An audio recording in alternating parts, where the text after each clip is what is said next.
Good morning, everybody. Thank you for joining us on September 1st, 2024. You are tuned in to the Theist Helpline. Your friendly and helpful hosts of the Theist Helpline are, in alphabetical order, Amy Newman, who is known for her trademark slogan, Sending Love, is a professional comedian and skeptic who hosts debates, interviews, and conversations on her YouTube channel. She also creates educational and other important content. IX is a Tom Unboxes subscriber and former atheist community of Discord admin who enjoys long walks through evolutionary, biology-inspired, computer science, archaeological, academic, biblical criticism, and so on. Jefferson Spatchcock is an atheist inquisitor and intellectual who has particular expertise in thoroughly analyzing and reviewing debates, often from the comfort of his genuine lazy-boy chair. Planet Peterson is a well-known author, educator, science communicator, and debater. Evolution and young Earth creationism are but two of his many specialties. I'm Randolf Richardson. I'm an atheist activist from British Columbia, Canada, and I advocate for the equality and normalization of people who don't believe in deities, which entails advocating for fair justice, freedom, and critical thinking. I'm also the founding president of the Canadian Atheist, the national organization that promotes atheism and agnosticism as culturally common aspects of Canadian society. Taco, the visionary organizer of the Theist Helpline, is the premier atheist presuppositional apologist, Pope of Evidism, and according to him, a really bad philosopher. I disagree with him on this, but that's my problem, I guess. TJump, Tom Jump, is the founder of an atheist church called the Church of the Best Possible World, which is based on his model of objective morality. It has the goal of doing what Abrahamic churches should be doing, but are not, helping people by providing affordable housing. A noble goal indeed. So thank you very much for joining us. If you'd like to find out more about our hosts and about the Theist Helpline, we do have a website at www.theisthelpline.com. Also, a special thank you, just before we begin, to our sponsors, the Politics Discord, for providing this wonderful audience on this and this stage here on the Politics Discord, which is a famous Discord guild that has, I think, over 70,000 members or something like. Maybe it's more. I have to check, so don't take my word on that. And so they've been providing this for years for us, and we're very happy with it. We really appreciate everybody tuning in. Another sponsor is the Canadian Atheists that I mentioned just a moment ago, that provides the website and email services for the Theist Helpline. If anybody would like to join us, just click the raise your hand button. I wish they had a different name for it, but I think you'll know what I mean. You can, and we'll gladly bring you up and be happy to discuss with you theological matters. Before we start, though, I guess I wondered if Amy or Taco had anything you wanted to announce or raise before we proceeded. Just wanted to give a shout out to Taco to continue to say that he is the successor for Darth Dawkins. I feel like he is the premier atheist presuppositional apologist, and this is gonna be the week, Randolph. This week we are going to have the argument that convinces us. Maybe even today. Maybe even today. I do appreciate your optimism very much.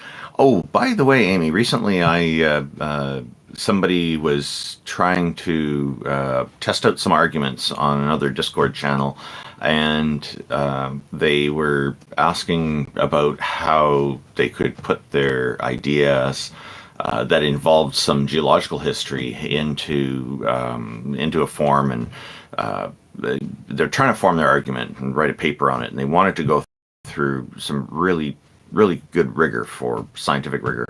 And I recommended your channel, and I said look for Pat Lowinger and Amy Newman. They both be able to provide excellent feedback to you, and so hopefully they did tune in at some point. Well, thank you, Randolph. I promote your channel from time to time whenever I get the chance. It's great because you do for people who don't know Amy's YouTube channel. She often hosts live streams and brings on a lot of guests. It's a popular channel. People do join into it regularly, and there have been some fantastic discussions. I used to be a regular there, and I need to get back into doing that because I miss it. It's a wonderful community she's set up. Thank you so much, Randolph, and we miss you. I'm sorry about that. And a special hello to people in our YouTube audience. I see Captive Desk is there, and Maya Atkinson, who's one of our moderators, is a great help as well. These are very nice people who do tune in regularly to, I think, both of our channels. And also somebody named Bellywood is noting just before the stream started, oh, quality, that's my afternoon, evening sorted. That's fantastic. So really do appreciate the audience. Now, have you heard any interesting talking points recently coming from the theological communities? I will continue to say that the two hot things, it was Kalam, and it's now moving over to contingency. And things that are necessary to exist. That's like the hot thing. Yeah, things that are necessary to exist. I guess reality would be necessary, and as for human life, I guess planet Earth is necessary. But I have a feeling that's not quite what they're after, is it? No, most of them believe for very personal reasons. However, that's not what they want to put forward, because if they say that God saved me in a car crash, not as convincing as let's talk about necessary beings. Yeah, necessary beings. You know, it strikes me as interesting that they often will ask the why question before the how question. Like, how did the universe come to be instead of why? They prefer to have the why question coming first. The how question is more important, I think, because that's dealing with facts, and at least that's the direction it tries to take us. Whereas the question of why kind of implies some kind of intent, but of course they're thinking in terms of there's some kind of mind, some kind of thinking being of some sort, or maybe even multiple.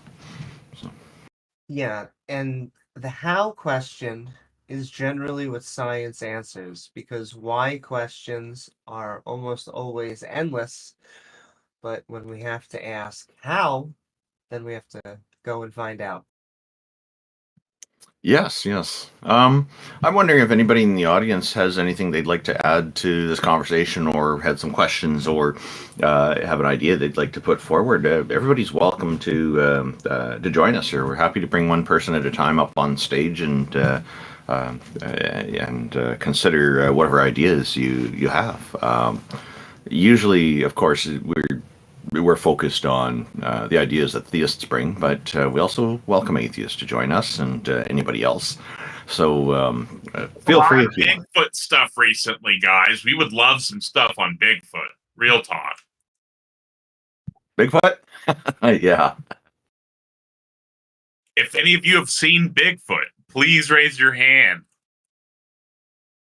I saw a bumper sticker the other day. So it's starting to get more popular again, I think. Then someone raises their hand. Welcome, You seen Bigfoot? Abu-Damdam. Welcome. Thank you for joining us. How are you today? Yeah, Bigfoot was kind of gray. He was pretty chill. I liked him. He was nice. How you guys doing? He pays taxes. No, he usually like either eats berries or children. Depends on the mood. Children? Why children? Kill or can take. He's out of berries. What's he gonna do? Exactly. See, she gets it.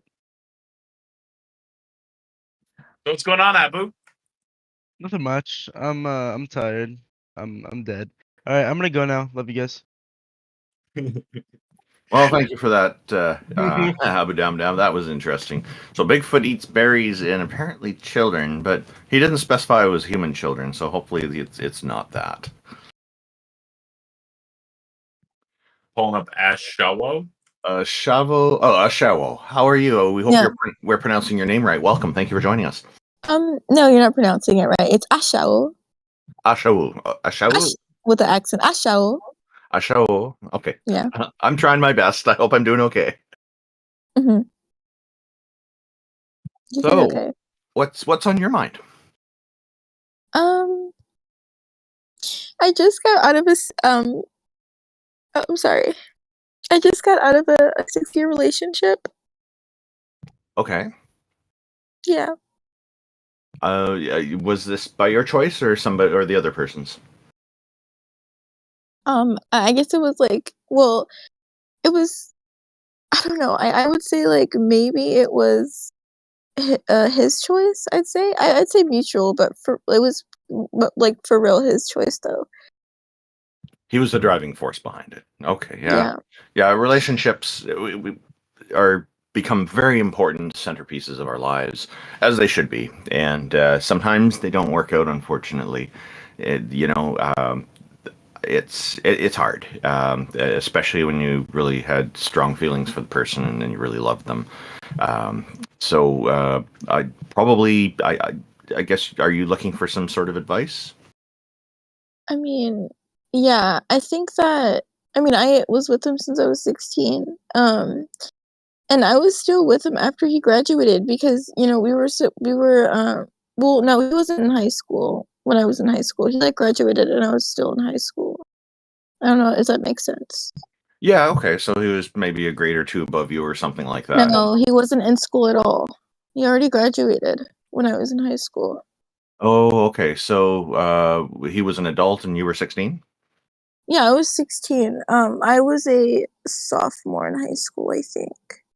Okay. So I think if you don't want to share something, don't. That's fine. I just like did he have a reason for wanting to break up with you?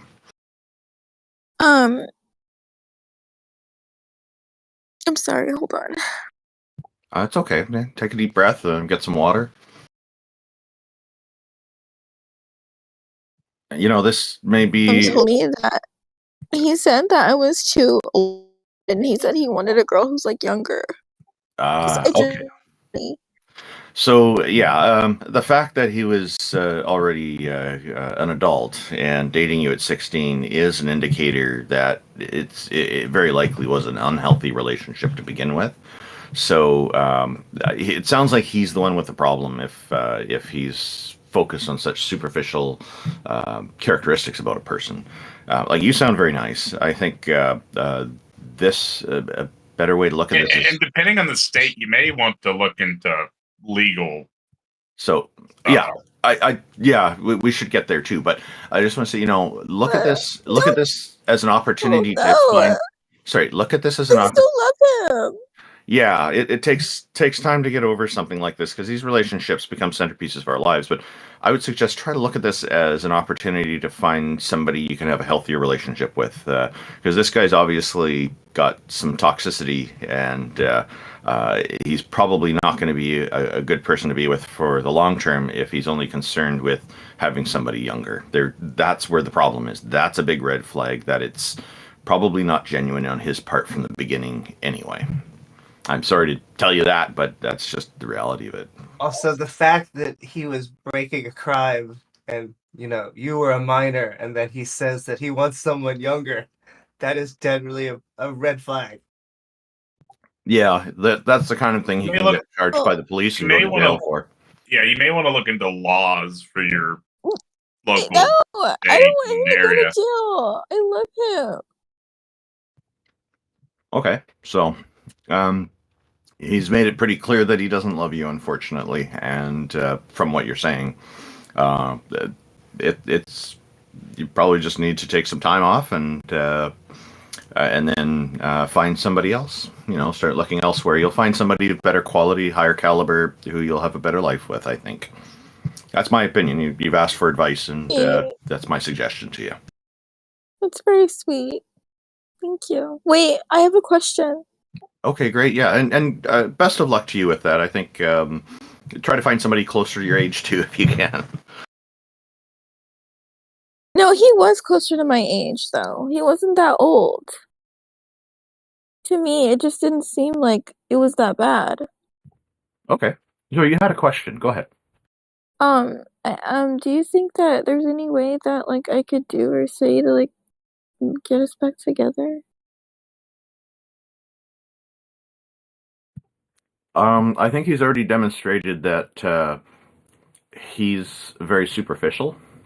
So,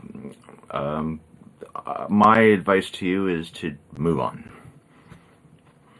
It'll be hard, but you'll build character, and it'll be actually good for you in the long run. Okay, I have another. I'm sorry. I'm, like, holding up the line, I think, but, You don't have to apologize. What's your next question? So I'm just turned 20. I'm, like, going into the dating field and stuff like that, and I don't really know how to date or, like, vet any guys. So I know that online, like, I don't know about the bill thing. Like, I don't know if, like, I should be paying, like, half of the bill, or should I pay for the bill? Or, if me and a guy end up living together, should I, like, pay the bill and stuff? Like, I don't know how that works. Okay. So this is an easy thing to answer. So whoever asks the other one for the date pays for the date. Or offers to split. The one that asks, Okay. right? Okay, yeah. But they should initially offer to pay, right? And then Yeah. the housing, that's just housing. You'd be paying full housing if you weren't, so definitely split that. What do you mean? Like, we pay, like, like, If you were rent? by yourself, you would be paying rent. Right. But definitely split that. Don't burden somebody with that, in my opinion. Oh, so you're saying if I would prefer if I moved in with another guy. But if I do move in with him, you're saying it's best if I split the bill with him, split the rent with him. Don't Okay. like they would be paying rent, obviously, but you would be too, right? And both of you will get a financial advantage from that. Yeah, so Okay. when people are together, they'll typically both try to contribute to whatever the expenses are. So when it's just a date, it really depends. Like if somebody's when I met my wife, I paid the bill for things, and but I'm 51, so I'm much older. Right, we've been married for over 30 years now, and have kids. So it's whoever asks. Real talk.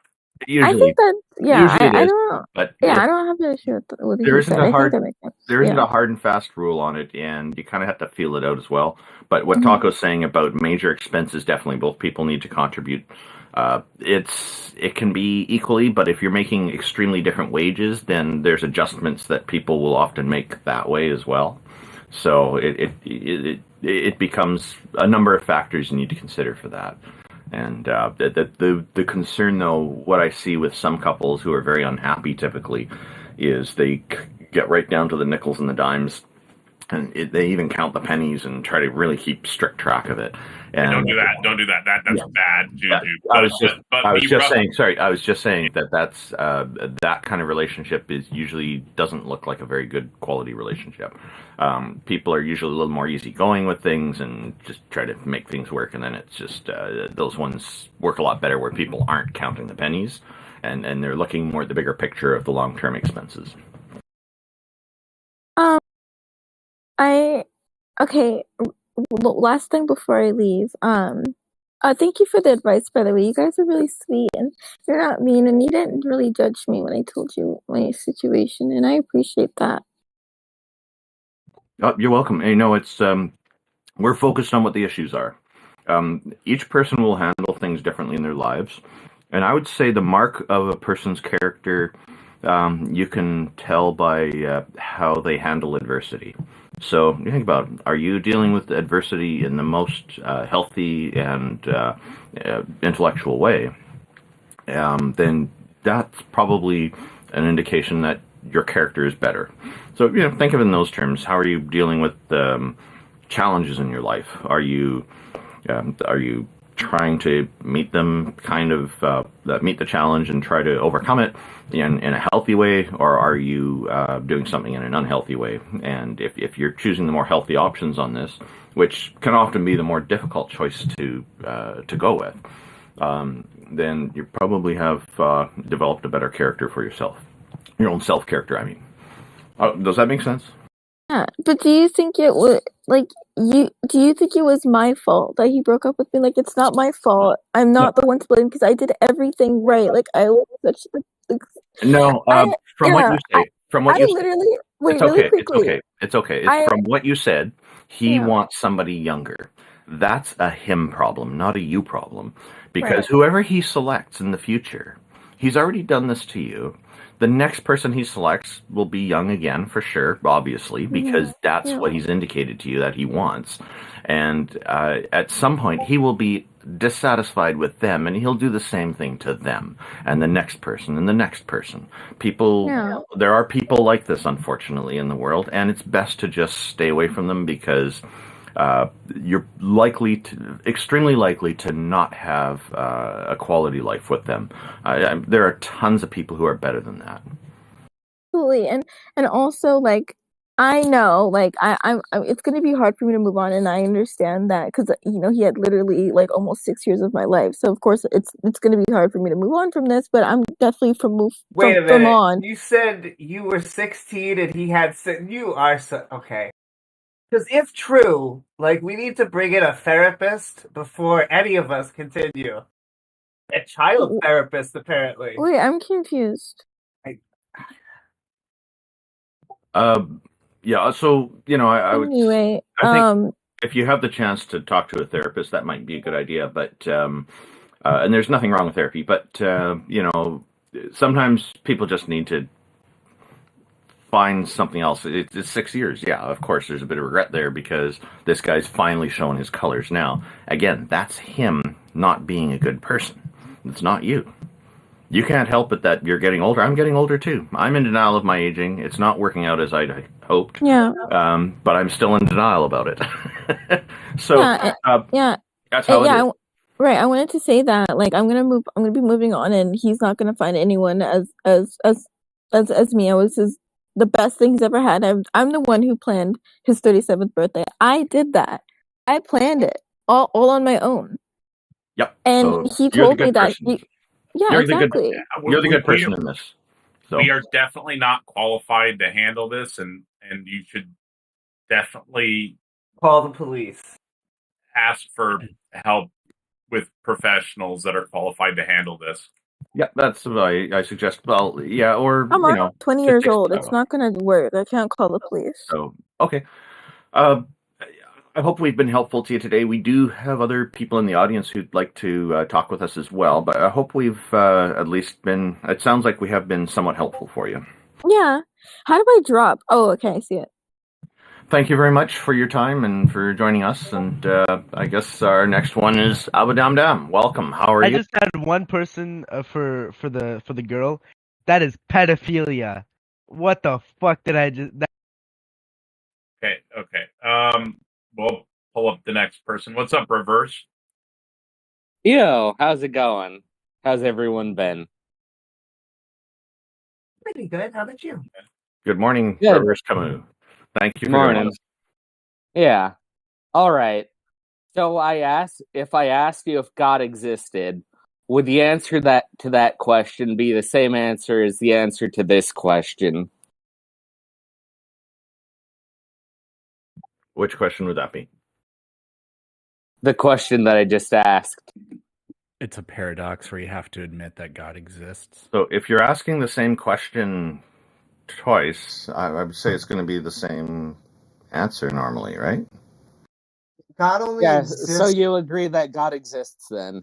God exists as a fiction within our brain and within our books. God is actually contingent on us. So if we were to cease to exist and the planet Earth that held our books were to cease to exist, then God would actually cease to exist. Or the idea of a male deity would cease to exist, I would say.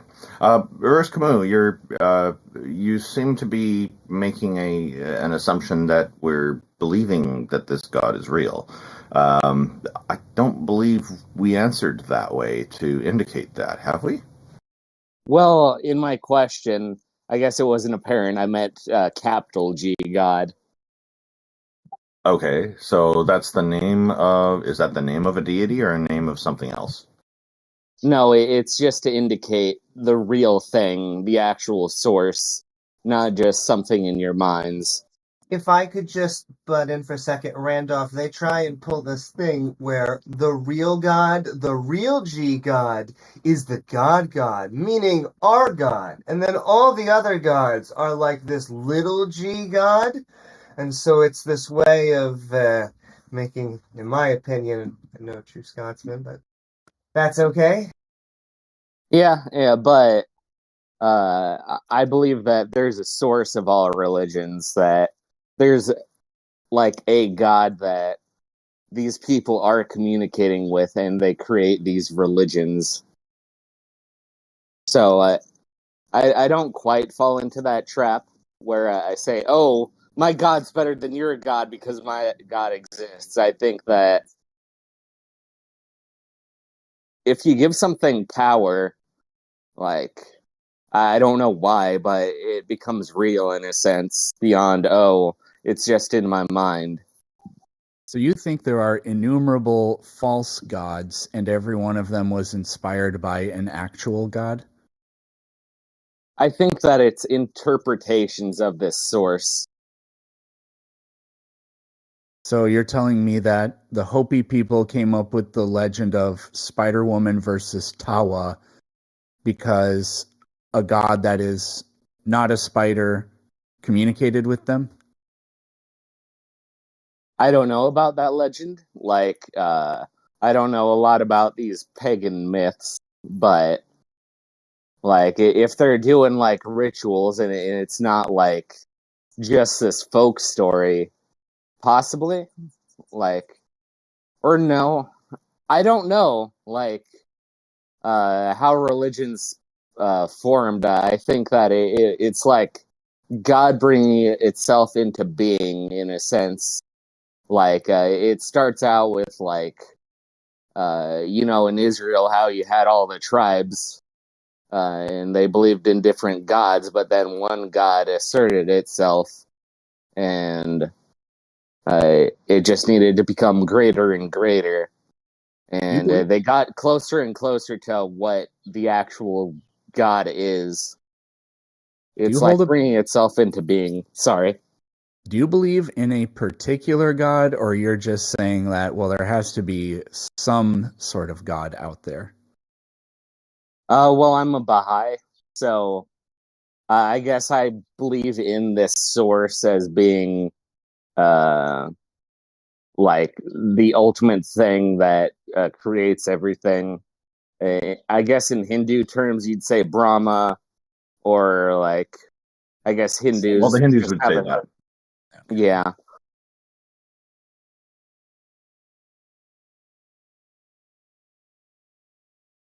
Okay, well, I don't know where we go with this. I mean, it sounds like you don't believe in anything in particular, so I don't even know what to ask you or talk about. Yeah, it's kind of deist, which as it's been pointed out, that's kind of unfalsifiable. So not really. It is much to argue with on it. It is the Baha'i religion, which is kind of different from what people are used to with Christianity or Buddhism or Islam or something like that. Like, they're all different, right? So it's yeah. Can I ask you, Reverse, do you believe in evolution? Mm-hmm. Do you believe in the Big Bang? Of course. Okay, so when you start to accept, the general theories of science, it does make it, at least less attractive to attack you, but also harder to prove your faith as well. So, yeah. Yeah. One of the tenets of the religion is that there's a unity between religion and science, or whatever is scientifically said needs to conform to the religion. Like, because of that, they even have a progressive attitude towards trans people, because they're just like, oh, if you transition, yeah, we'll recognize that. And that actually sounds pretty cool to me. But even with that being said, I'm still going to ask, is there a way that you think that you could be proven wrong? Not that, I'm actually, so once again, I'm really happy that not only is there liberal theists and secular theists and the Baha'i faith is accepting of transgender people. I guess it always just keeps on, in a weird way, my skepticism has to be top level. Yeah, I get that. Like it's very hard to prove that something doesn't exist, and like I told some stories about the spiritual stuff that happened to me that really convinced me. So I don't really think that like an external critique would really be able to do it. Like you'd have to critique the internal logic, and like God's just so beyond the logic, because you have all these religions that are different. Like I don't know how things work up there, so like it's hard to critique it that way too. So I'm pretty locked into my position. Yeah, go. Well, and that's interesting. You say locked in, and this is just an arbitrary, made-up bullshit number, but how convinced are you that there is a God?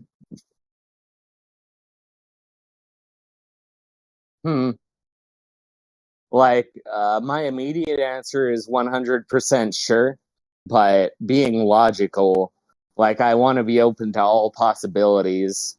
So, I'm stuck between, like, 100% and trying to be more logical and going down to, like, 90.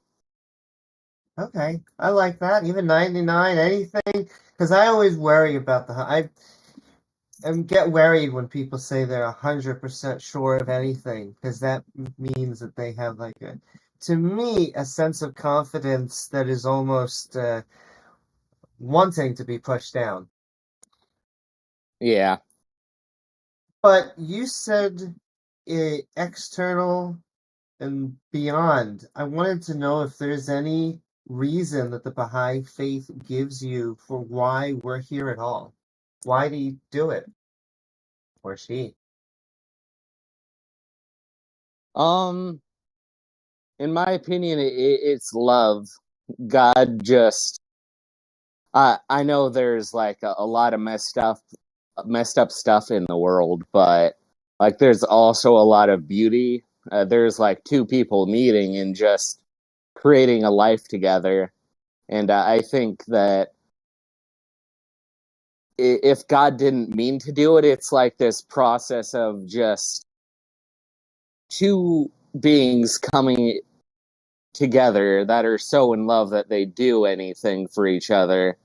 And I like to think that that's the goal that God had, to create this sense of extreme love. So, in the no. in the Baha'i religion, there is this idea that there's only one God and He's the source of all the religions. I'm wondering, how was it determined that there's only one and there wasn't, say, two or three or maybe 20 or 50 or whatever the number is that work together to make all this happen? Well, the way that I look at it is that there's one source, and like different gods can emanate from it, or I guess it's possible in the Gnostic sense, like other beings were formed from this source, and they aren't God per se, but they're higher than us, and that could be a possible explanation. But the real reason why I look at it that way is it comes from the Abrahamic traditions, and religions kind of, when they progress from another religion, they have to like take certain hard stances. Like the Baha'i religion officially says that reincarnation doesn't exist, but I got a friend who said that he can remember his past lives. Yeah, And there are people who do that. It's kind of, I wonder about that. The idea that there's no I guess there's supposed to be international unity, is one of the ideals of Baha'i, as I understand it. Please feel free to correct. Okay, so I'm right on that. That's good. Just want to make sure I wasn't misunderstanding it. That's why I mentioned it. If that's the case, wouldn't it be better for the Baha'i religion to promote the idea of the other religions, not just the Abrahamic one, also being correct? Because when you say there's no, if you're saying it's Baha'i that states that there's no reincarnation, then of course that is disagreeing with Buddhism, which does favor reincarnation. Mm-hmm. It sounds like that's not going to work toward international unity. It's going to be more of a disagreement there. Yeah. In my opinion, we just have to kind of let people follow their own paths. Like, if they want to be a Buddhist, that's fine. If they want to come to a Baha'i meeting and learn about that, and that's also fine. You can actually be a Baha'i in other religions. But in terms of disagreements on reincarnation, I think that even the Baha'i faith doesn't capture everything about God or these metaphysical questions. It's just the dispensation of the time. Like, Judaism didn't have the full picture, Christianity didn't have the full picture, and like, from my experiences with learning about spirituality and religion, it captures it really close, but there's still going to be these things that it has to have an opinion on, or stuff that's just there for the time, if that makes sense. Sure. Do you think Baha'i has the full picture? Oh, there are these things that I call men of further revelation. People who describe God in even more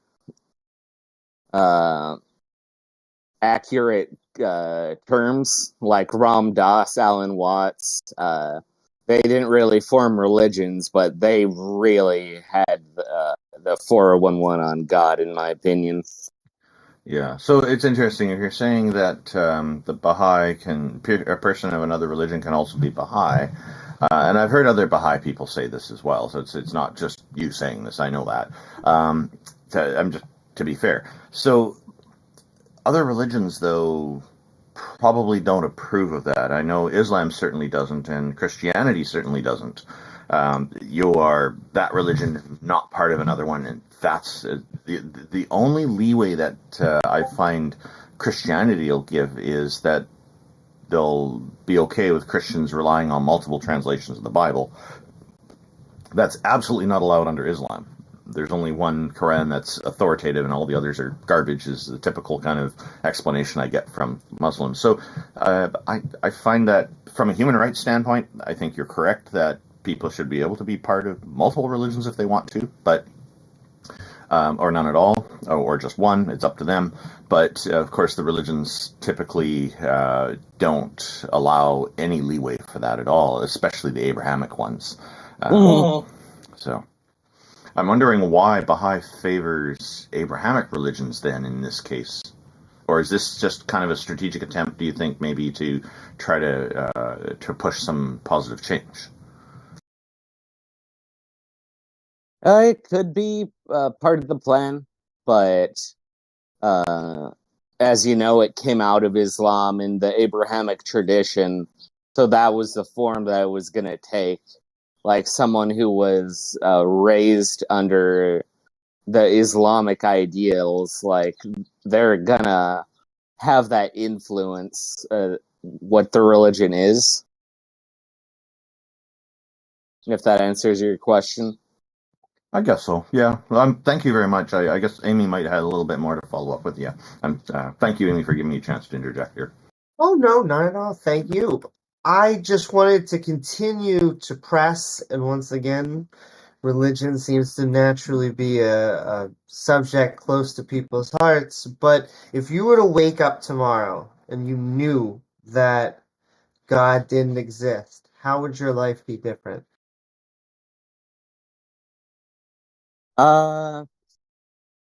I'd probably just stop doing the daily obligatory prayer and just live my life normally. Like, I was an atheist for most of my life. I just kind of go back to that. Like, I don't know, though.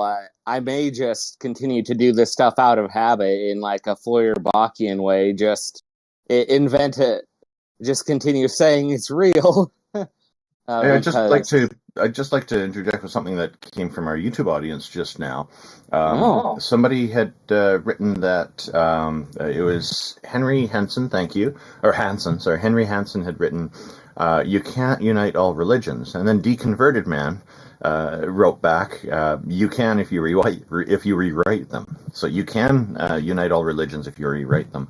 What are your thoughts on that from the Baha'i perspective? I'm curious.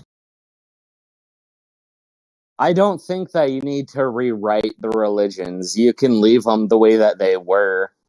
And if you want to be a Baha'i, you just follow those traditions instead. Because I think that these religions, in a way, they weirdly resemble ceremonial magic the more you get into them. Because,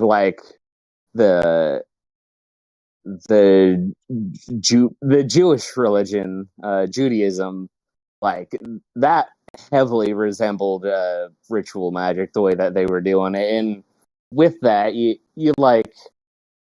put your mind on a certain form, and that becomes what you worship. Shoot. I kind of lost track of where that's It's going. okay. I immediately thought, when you mentioned the ceremonial magic, I felt like that almost sounds like they're moving in on Wicca's territory. I mean, it's not ceremonial magic, or Baha'i doesn't practice it to that extent. I'm just saying that there's a certain way that you worship, and it's very ceremonial with daily obligatory prayer, the mantra that you do, the fast. It's to a lesser extent, like with Wicca, they're doing sigils. I think that's really into it, and I don't know. I don't know enough about Wicca. I'm wary of stuff like that. I can tell you, I know a little bit about it because I've worked with people who are Wiccans, and they've talked about it, and I've done some research into it as well. But what I noticed, one thing that really stood out to me that I thought was a good thing from it, and I'm not trying to I'm not trying to promote any particular religion here, but this point was, the one lady was telling me that one of the most important ideals that they try to adhere to is if, for example, they were to cut down, a member was to cut down a tree, the idea is that you plant two more in its place. So you try to give back a little more than you've taken from the earth, as much as possible. Does Baha'i have these kinds of ideals as well? I don't think to that extent. One of the tenets that I think you actually told me was in equilibrium between industry and nature. So I think that kind of covers it. But they'd encourage you to make the world a better place. So while it's not explicitly stated, I think that part of a Baha'i duty would be doing something like that, encouraging that within the community would be amazing. And I'm sure that the administration would go along with it super well. Have you considered perhaps suggesting it to the administration and see if they can make adaptations to Baha'i to make it better? Yeah. Let us know how that goes. Let us know how that goes. It'll be very interesting to know what response you get from them. Yeah, as long as it doesn't go explicitly against something that was set in stone by Baha'u'llah. It should be pretty easy to change, or come up with little programs that we can do to make the community better. Yeah, make the world better. Okay, thank you very much, Reverse-Camus. This was interesting. Yeah, I like this show, but have a good day. Well, thank you very much. We appreciate that. I appreciate you coming on. Thank you. I think we had. Did you have any thoughts on that, Amy, or Planet Peterson? No. Yeah, and I'll just send love back to the person that was on. I'll continue to Reverse-Camus. say Yeah. I like liberal, secular, who I jokingly, lovingly call the sane theists. Clearly, what we want to do is get them over that fence, but it is just much easier to live with them within society. So both of those things are true. Cool. Yeah, and I remember MSH Crayley. I'm not sure how they pronounce it. Did have an interest in joining our stage a moment ago. I've invited them up, but if they don't want to join now, that's okay. Is anybody else? Oh, there's somebody else. Okay, hang on. It was Saw Shar first. yeah, I think Shar had before.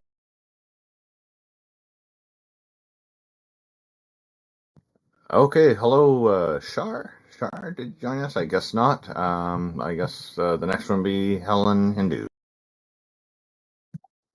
Hellen Hindu. Welcome. Thank you for joining us. I hope you're doing well. What's on your mind? Yes, so is this a discussion about proving God, or whether Yeah, God exists? we welcome that. Please feel free to tell us if you can prove a god and which god it is, or if it's a goddess or multiple. I notice you have Hindu in your name. I'm wondering if it's Hinduism or something else. Yeah, so for me personally, I'm more of a pantheist, so I think that some aspect of the universe is divine. So the Hindus would call that Brahman, and the individual soul that's trapped sort of within a material form is what you would call Atman. But yeah, so the best analogy I can use for that would be radio waves. Like with the radio waves, they don't have an atomic structure, so you can't sense them with any of your sense perception. Like you can't see them, smell them, taste them, touch them, or hear them, but they exist all around you. And so they're immaterial in form. They're made of light photons, but they don't have an atomic structure. So no protons, neutrons, or electrons. They don't have any mass, and they can penetrate. And they can, yeah. I do need to interject. I don't believe that radio waves are made of photons. You mean something different? You can Google this. They're on the electromagnetic spectrum, and yes, they are made of light photons. And they can phase through physical objects like it's nothing. And so you can think of Brahman as sort of like radio waves. It's all around you. You can't sense it. It's immaterial in form. And you can think of, so you use the analogy of a satellite. It's made of a material like metal, and it can attract radio waves within it. You can think of Atman as so if you think of a fetus that's developing inside the womb of a mother, it develops a brain. And that brain can sort of act like a satellite that attracts Brahman, this eternal consciousness that's all around us. Where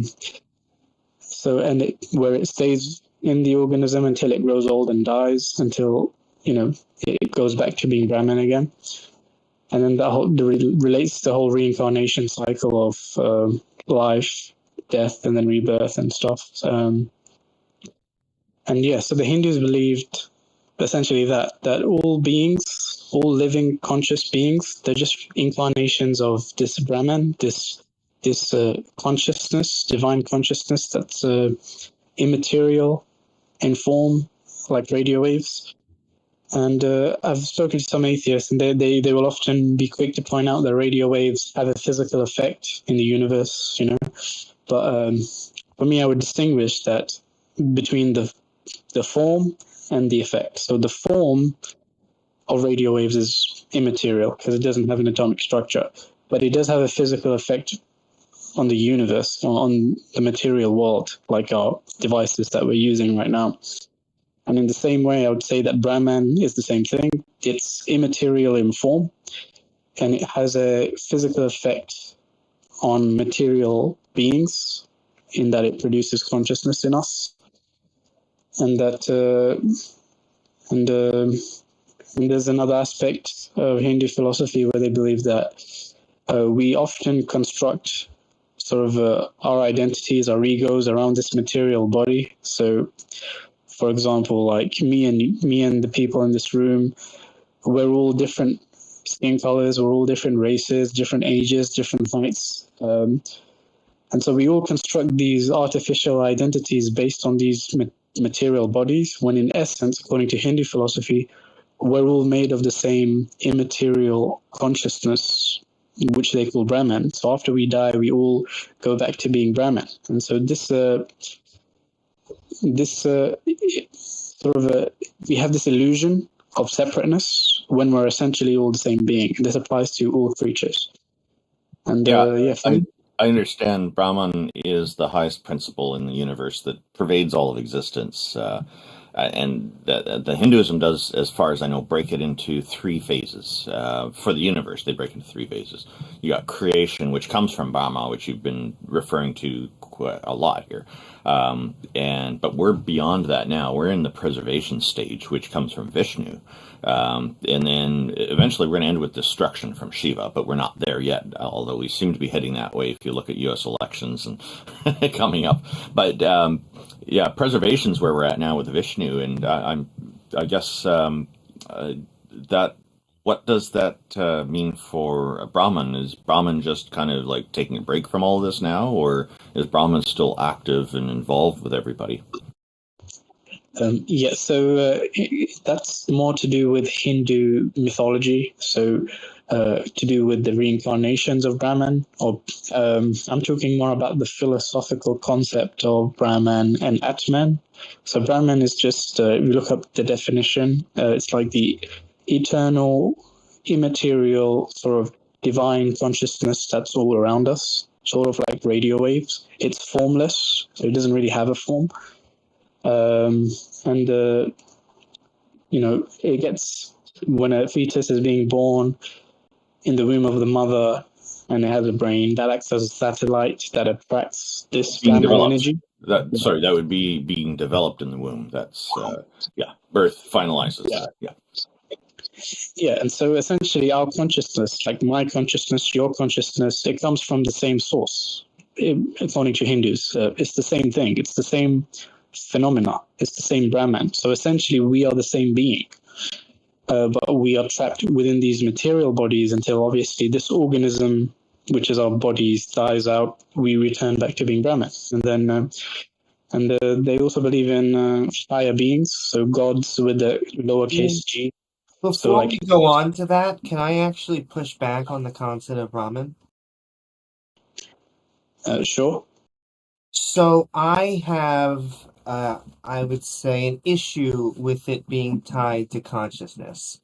I don't think that this is where consciousness comes from, and so I'd be interested to know why you do, and why you think that there is consciousnesses that are non-animal. Sure. I mean, the modern sort of scientific, I would call it more like a bias or dogma, is sort of against any notions of dualism, because dualism is largely a religious conception, and science is pretty much biased against religion in a like very strong way. Whoa! Hang on. To say science is biased against religion is actually a falsehood, because science works in a way that it's impartial. And so that's the whole, one of the major fundamental thing. That's one of the fundamental aspects of science, is that it is impartial. It is not uncommon for a lot of religious people to say the science is telling us that this is different than what the religion claims. Science is working with evidence in an impartial way. It doesn't really, it doesn't care what the outcome is, just as long as it's consistent with the facts. And so I've heard other religious people say that science is biased to religion. I see no evidence of the bias there. So I'd be very interested to know what if you could provide an example of how science is biased toward religion, because that'd be interesting. Sure. So for me, it's to do with science being largely the study of material phenomena, and religion being more concerned with the immaterial. And what I mean by that is sort of like psychedelic substances. When people take them, they see things, hallucinate, have spiritual experiences, and they essentially report seeing things that aren't there. And it's more to do with phenomenology and qualia, like subjective experiences. And the problem with that, from a sort of scientific or an objective perspective, is like you can't put a camera on psychedelics and then record the footage. It can only be accessed through the brain of an organism. With us would be human consciousness, and so human consciousness is largely a subjective thing. So the way that that I experience the world is very different to another person's, because we have different brains, we have different genetics, and Can I so forth. pause you for a second on psychedelics? Because even if we had a camera that could see into our minds when we were seeing a psychedelic, that would not mean the phenomena is true. I had a DMT trip where I felt like it was 50 years in a cabin, and then I came back home, and it turned out it was 10 minutes. That does not mean I lived 50 years in a cabin. Well, I mean, if you think about the dimensions, right? So we live in 3 dimensions, but hypothetically, there are higher dimensions. 4th dimension, they say it's time itself. 5th dimension, it's sort of simultaneous, like past, present, and future all simultaneous together. So if you hypothesize about there being higher dimensions, which is probably likely, then if consciousness, which I think is an immaterial phenomena, like radio waves, I think it's a source of light energy, like so in the same way the wave functions that you have on the electromagnetic spectrum, with radio waves being the shortest and sort of I think it's gamma rays being the largest. Probabilistically, there's probably more to that spectrum that we don't have the current technology to discover. Sort of like gravitational waves. There used to be a hypothesis, but then scientists invented the technology to actually discover them. Similarly, I think consciousness may be on the electromagnetic spectrum. It's just that science hasn't funded that research to inquire deeper into electromagnetism and sort of broaden out the scope. We don't need magnetism, though. We have, I half agree with you, it is in the electrochemical. We have things called neurons, and these neurons, while being cells, just like any other cell in our body, the one difference being they require 10 times more energy because they're greedy.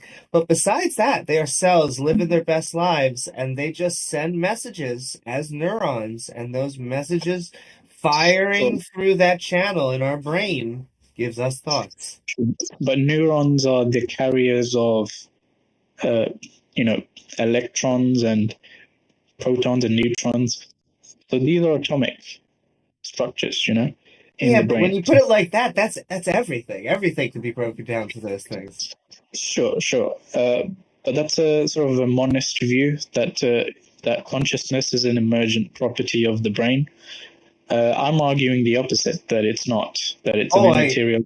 I completely agree. We are arguing from completely. I think the universe does not give two about consciousness.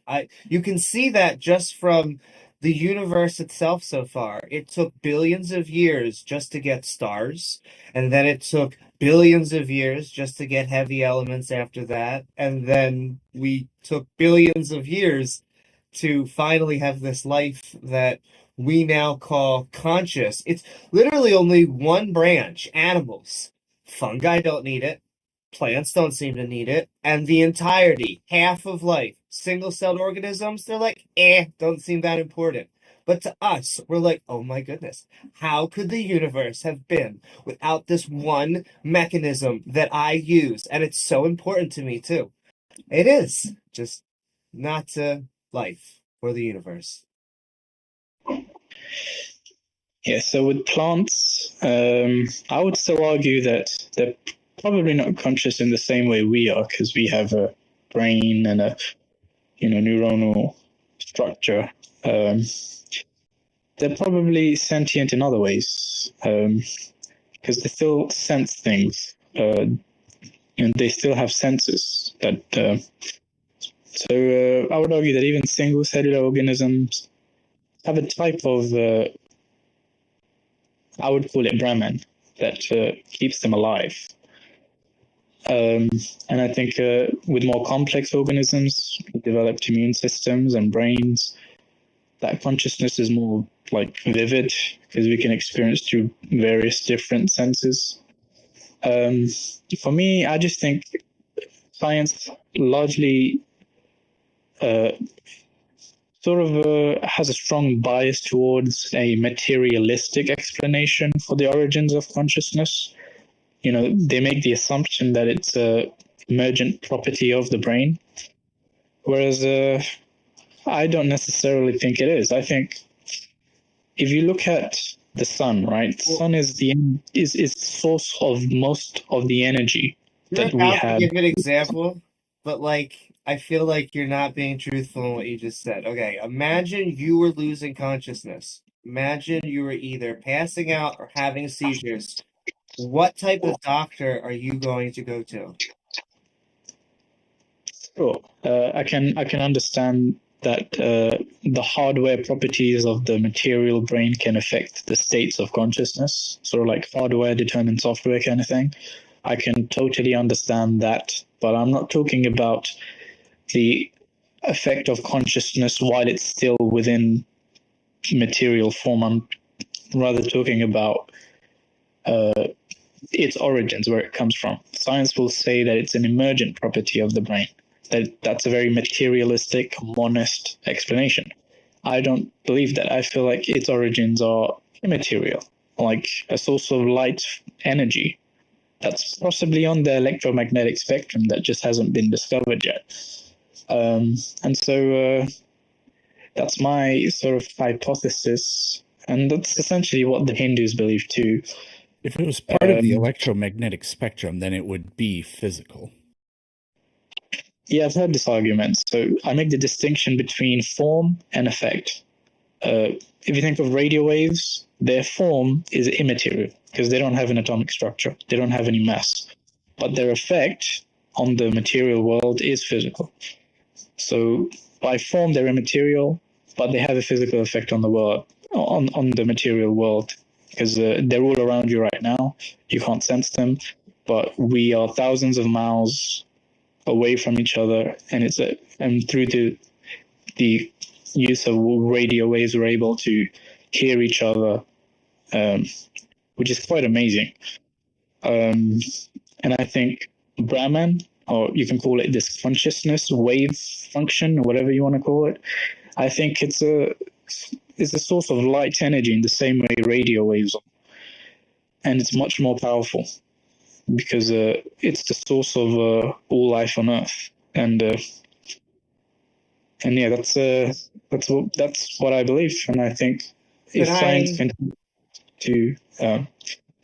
science sort of continues just to focus on materialistic explanations for the origins of consciousness, I don't think it will get very far. I think if they broaden their search to more immaterial explanations like the electromagnetic spectrum, which is another form of energy, they could potentially find the answer.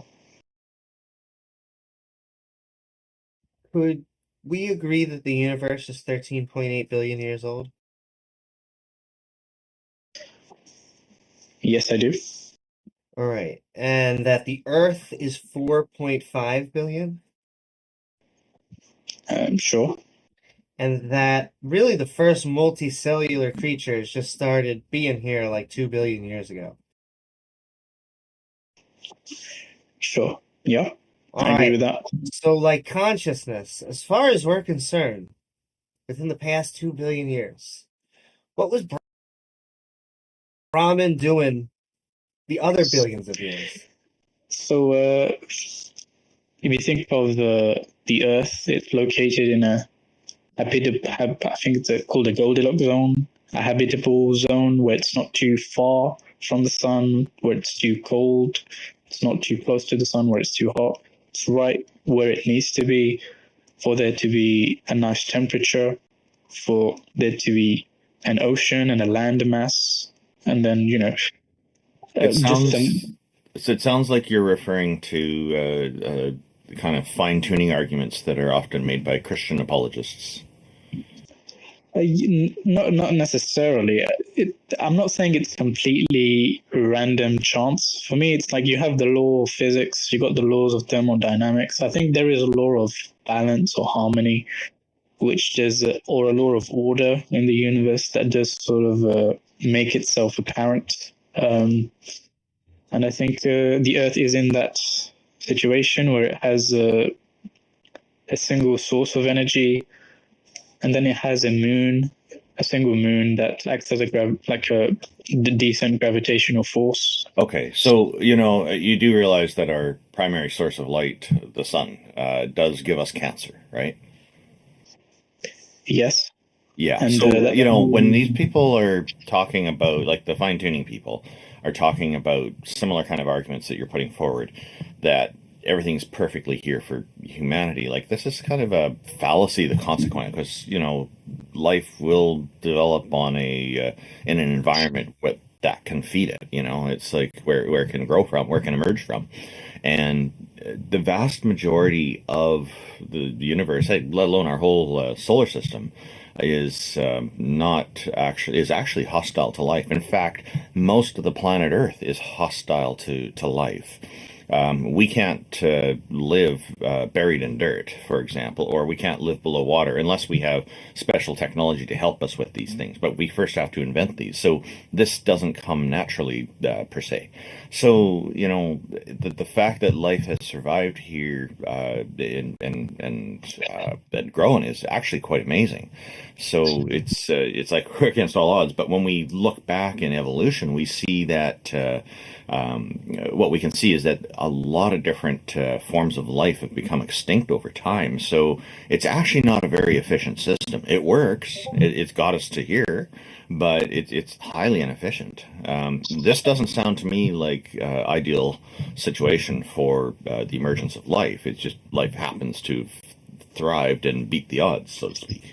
Sure. For me, it's just to do with the planet and its conditions. So, like I said, it's in a Goldilocks zone, and it has all the necessary ingredients like nitrogen, carbon, oxygen, to create life, single cellular organisms, and then surface, basically on the surface. Yeah, maybe a few feet under, but mostly just on the surface. Yeah.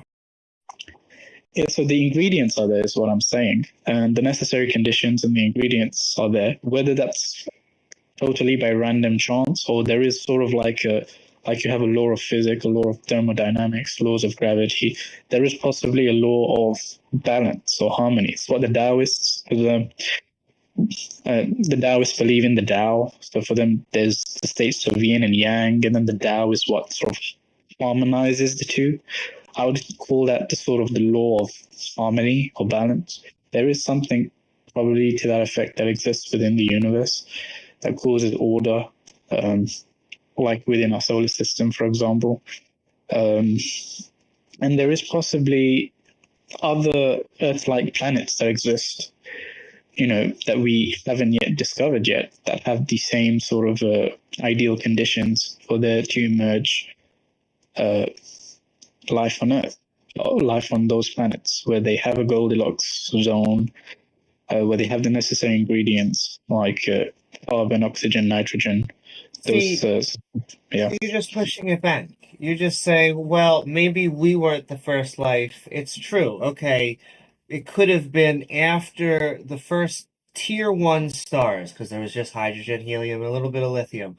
Unless life can form from just those three chemicals, which I'm very skeptical of, then okay, tier 2, we have carbon. Maybe there's other life forms out there in the universe that formed before us. But still, what is it about consciousness? Or is this just the thing that makes up everything? Is Brahman just the go-to for consciousness, but it actually makes us digest and it makes our body heal and it's all these things?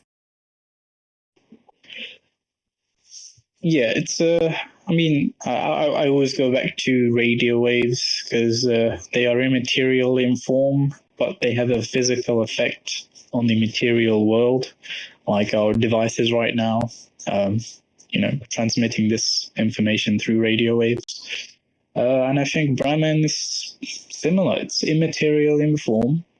It's a form of energy like radio waves, and it has a physical effect on the material world being living creatures, beings, organisms. And I don't think it's too far-fetched to assume that. And I think if more funding was done towards that hypothesis of the more dualistic explanation regarding, electromagnetism as the source of consciousness, I think maybe we'd get closer to the answer, possibly.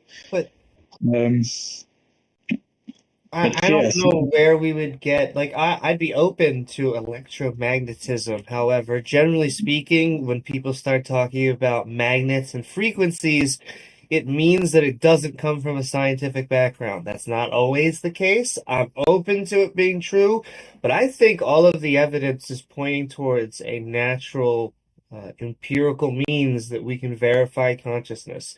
When people have problems with their brains, with consciousness, sentience, they go to a neurologist. And they go to that because it wasn't always the case, but now we know that it is not spirits inhibiting people to give them seizures. We know that it's a neurological disorder. We know that there are certain prescriptions that we can offer people that will help treat it. And I would say if you want to offer a dualistic approach, the way to get science on board is to go do some sort of experiment where you can prove that there's something you can show here and win people on board. Yeah, I mean, I would agree. For me, I'm just taking it on faith and intuition that consciousness is a form of light energy. I would concede that for sure.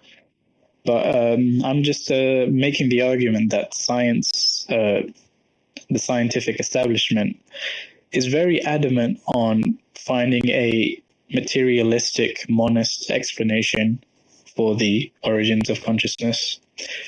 And, they have this sort of sole focus on it being an emergent property of the brain. And I don't think just looking at materialistic monist explanations is helpful. I think they should branch their scope out to more immaterial explanations in terms of immaterial forms of energy like electromagnetism.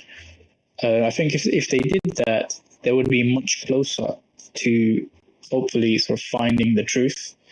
And you don't even have to go by like faith or intuition. You can just go by probability. The current electromagnetic spectrum that's been discovered from radio waves, which have the smallest wave functions, and gamma waves, which have the largest wave functions, probabilistically, there's probably more to it. Just from a probability standpoint, there are probably wave functions larger than gamma rays or smaller than radio waves. It's just that we haven't developed the technology to discover them. And so just going purely by probability, if there is more to that spectrum, then, probabilistically, consciousness or Brahman could be there, could be a form of light energy. And, if you look at most religious traditions, they often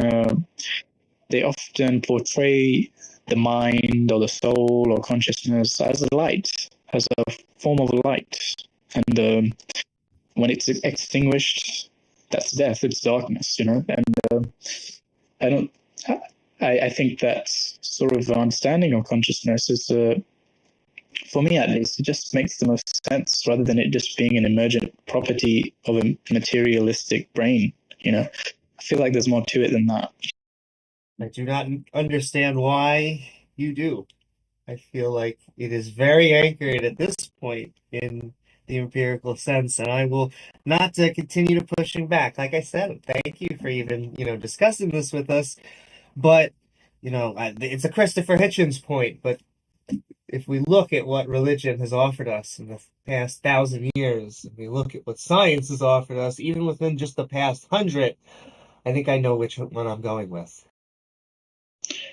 Yeah, I agree with that. In terms of discovery, understanding the objective world, that's for sure. But I think the scientific establishment has a heavy bias against religious explanations.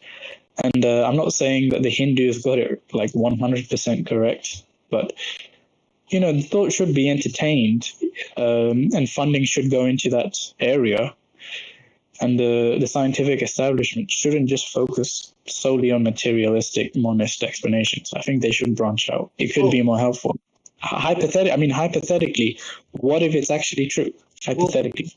Can I bounce off a point that Randolph brought up earlier? I'll actually go even a little bit stronger. I think that although science, empirical means may now have a bias, there is no bias to who can do science, as in anyone can put on a lab coat and try and to probe and test, experiment, create hypotheses, collect data, and then eventually publish those results.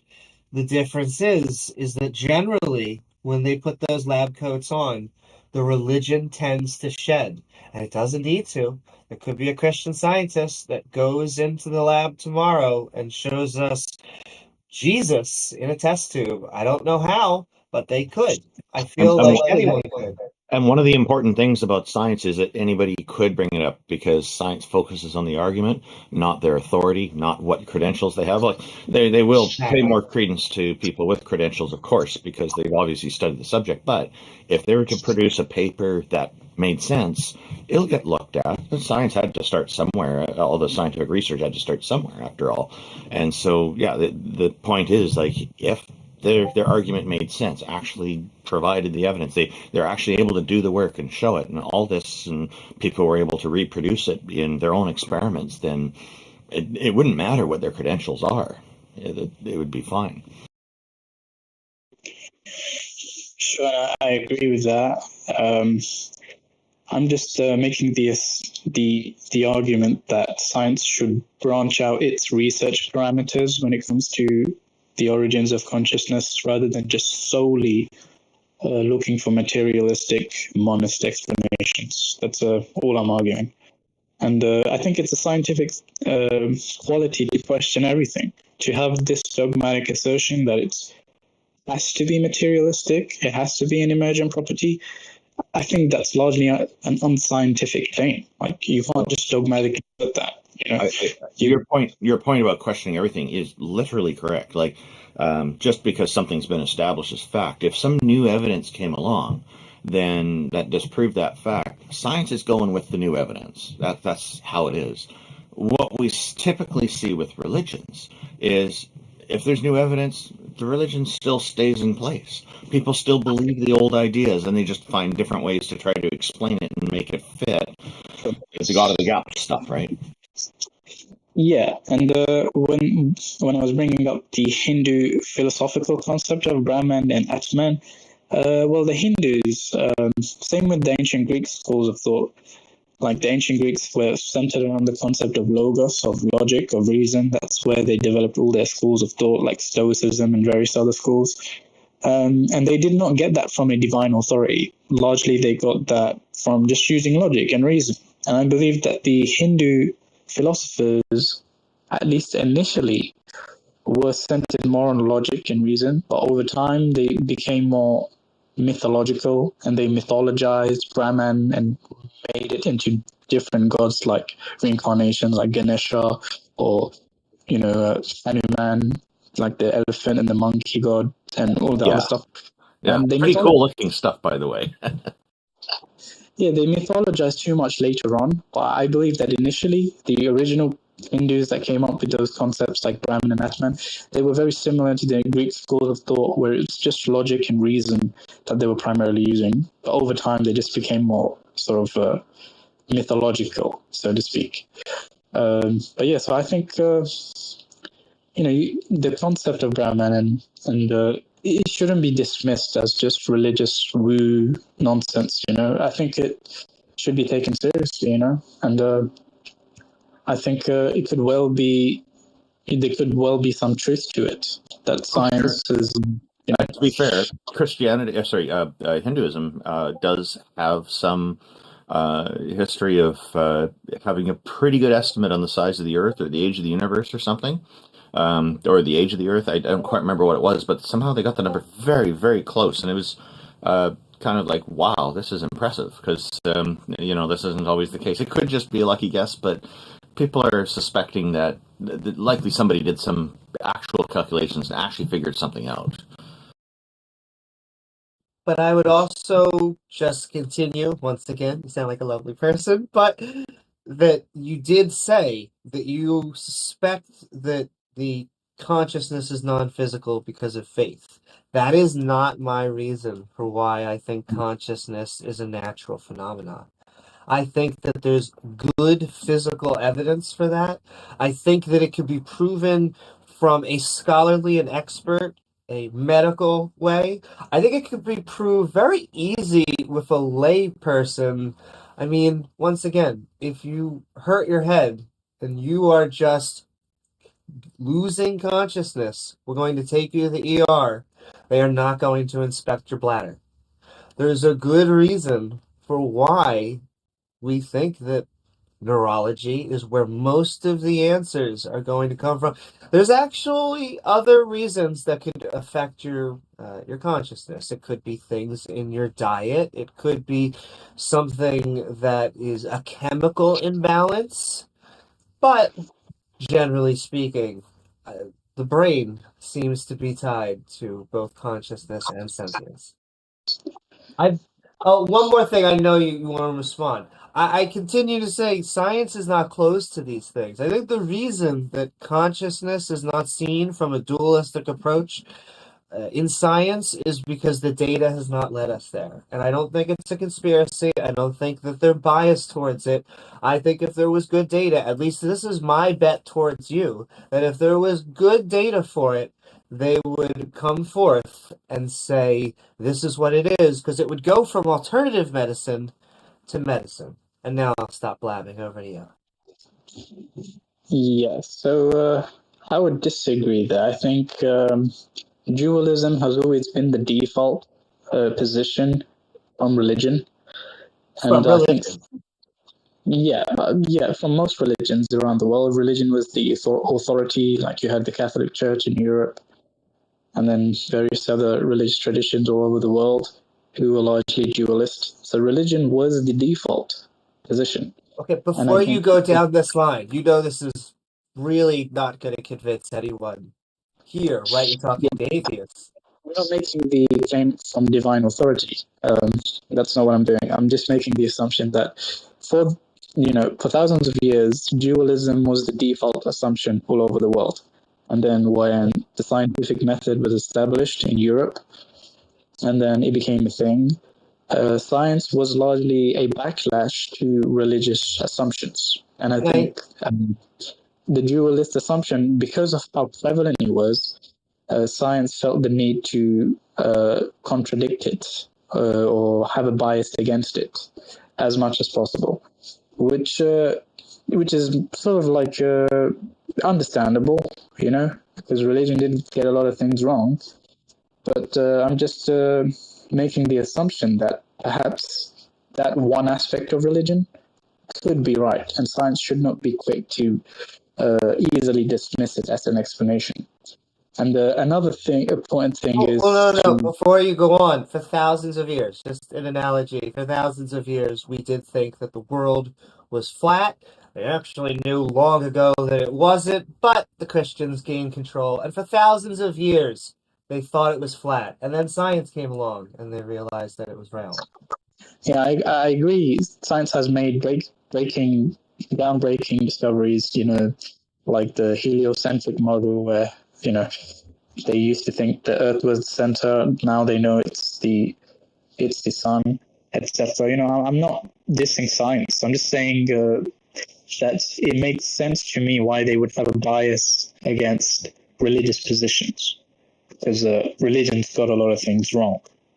So just so you know, that's not a bias against religion. That's science not accepting the claims that happen to be put forward by religion. So those are very different things. Yeah, and I agree with that. But yeah, so I wanted to relate it to the fun fact that our brains naturally produce DMT right before we die. And you've hallucinated DMT. And so for me, that sort of seems like we've evolved that mechanism to release that chemical in the brain to transition us from this material world to this maybe immaterial afterlife. It's sort of strange and fascinating at the same time that we naturally, secrete that chemical just before we die. That sort of, to me at least, it sort of confirms my suspicion that consciousness may well be an immaterial phenomena that exists. Reframe that as we're dying, we can sometimes trip balls. I don't understand why that would make it a supernatural or higher power that a brain malfunctioning, in fact breaking down, is going to release the chemicals within it. Some of those chemicals being ones that are going to affect our consciousness. Sure, but you've had a DMT experience yourself, so you said you felt your consciousness leaving your body to some other realm, right? And that you lived there. I don't know about another realm, but I hallucinated, yes. Sure, but you felt, yeah, so I've spoken to people who have not just taken DMT, but even stronger, powerful psychedelics like salvia, and they report like really crazy shit, like literally being transported. I've had salvia before, but have that type of experience. Okay, if they did, that's cool. Yeah, salvia is apparently way stronger than DMT. This is not even a question. But yeah, so the fact that we secrete that hormone just before death, it sort of confirms my sort of suspicion that maybe consciousness may be an immaterial phenomena like radio waves. But why? It's even releasing a chemical, and you're somehow trying to tie it back to a wave. Yeah, that's a valid point, actually. It's a chemical, right? So it's a... yeah, maybe... If you think of radio waves, how they're functioning in your device, you still have controls over the device, right? But the radio waves, they still transmit information through the device, despite being an immaterial thing. I think consciousness may be the same with our brains. I think DMT, it may be material, but the consciousness itself may be immaterial. Yeah, that's just my assumption. It's my sort of intuition that this is the case. I could be wrong. But yeah, that's just my belief. But and I think it's quite fascinating that throughout history, most of the world's people all over the world believe in spirits, believe in supernatural sort of entities, beings. So it adds validity to that intuition I have that maybe we somehow live on beyond death. And yeah, I'll just leave with that and food for thought, Well, thank you very much, Helen. We could probably keep on going back and forth, but instead I'm just going to say thank you for the lively conversation.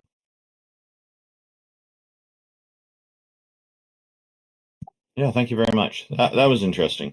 Amy, I remember you said at the beginning of the show people have been moving from the Kalam cosmological argument over into what this guy was arguing. He said, you mentioned it right at the beginning of the show, and this guy was right into it. It was really interesting. Well, Kalam was hot a few years ago. There was a whole thing where what's his name was trying to sell it, William Lane Craig. I stand by it. On his grave, it will say, "Here lies William Lane Craig, Kalam cosmological argument." Nonetheless, yes, they've all moved on to contingency and other things like that. But consciousness is a big beef with me, so not I tried not making that joke, like, because I was like, I have a beef with consciousness, but then Hinduism. Oh yeah, it's terrible being awake, and I'm just kidding. But sleeping is nice too, though, I gotta say. But William Lane Craig, when I noticed with him, like he's a big proponent of the Kalam cosmological argument, and I noticed whenever he mentions atheism, he's got this kind of strange laughing kind of giggle in his voice, like he's looking down on everything as. Like he doesn't take atheism seriously, and I think what he's trying to do is he's trying to get other people to have the same attitude about it. Yeah, and just kind of make it come across as normal, that people think it's funny and snicker about it. This is a point I disagree with him on. To be quite frank, those arguments, the Kalam comes from Islam generally. It was created to be a Dawaistic argument. It was created to invite skeptics and it is a intellectual crack towards trying to prove God. And so chances are he does not believe because of Kalam. It is not for the religious, it is for the skeptics to try and make them religious. Yeah. I'm going to bring up somebody who's been waiting for a while. Welcome, Miss Crayley. Oh, wait a sec. Miss Crayley's a troll in the chat. Oh, okay. I was going to bring him up. All right. Sorry about that. Welcome. Let me disconnect him real quick just so he can't come up. Okay, sorry. Okay. Welcome. Sorry about that, Taco. You're right. There's been some dispute going on. I was going to find out if they wanted to come up earlier. I thought they might talk that topic. Welcome, SCHiZO. Welcome. Thank you for joining us. How are you today? What's on your mind? Pretty good. I'm doing good today, and I've been coming to these talks for months now, probably, if it's been years, maybe years even. But yes, actually, we're on to our third year now, and you can find the playlist on our website, theisthelpline.com, if you're interested. Look at the older ones too. We're a little better at this now than we used to be, but I think our first episodes we had some really great conversations too. Okay, so I'm going to try to introduce a perspective without as much like dogma. Sure. Okay. Do you believe that everything that exists is physical? If energy is physical, yes. So what you're saying is that there's nothing that exists that is not physical. Well, if you're talking existence in a physical sense, then yeah. Okay, so I have an idea, and it's funny that I have this idea because it's about ideas. So how is an idea physical? It is. Our brains are physical, and our brains are producing that. We're able to represent that. We can abstract it, but in order to communicate these ideas, we are dependent on physical things. So the idea itself is something that we've contemplated. I guess it exists in the form of brainwaves. Just because we are able to conceptualize something doesn't mean that actual concept being represented is necessarily true. I hope I'm answering your question okay here. Yeah, I'm getting what you're putting down. So the idea of, let's say, a unicorn, we both know that a unicorn does not physically exist, but the idea of the unicorn exists. Okay, so assuming you're not talking about the LGBTQ community, I will agree with you, yes. No, I'm not trying to be political here. I'm just trying to be philosophical. No, I'm not being political either. Unicorn has a meaning in the community that I'm maybe not really you're not familiar with, familiar and that's okay. So, Okay. like the unicorn, let's say that we have an idea of God, in that we know that there are certain personalities, certain characteristics, we have different properties of this God that we know of. I would argue to say that the idea of God is God in and of itself, and it's all it needs to be is an idea. I'm okay with it being an idea. It's just we probably, or between me and theists, we probably have a different idea on what the idea is. Because I Right. look at it often as something as a false positive.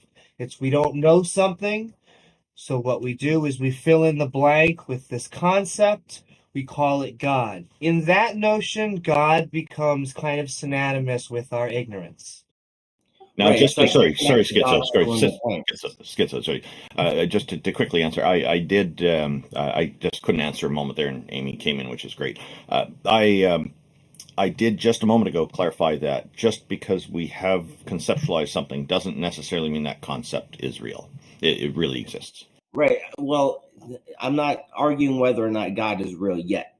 But what I'm trying to say is, as a concept, like, let's say, the internet, it was an idea before it became a physical reality.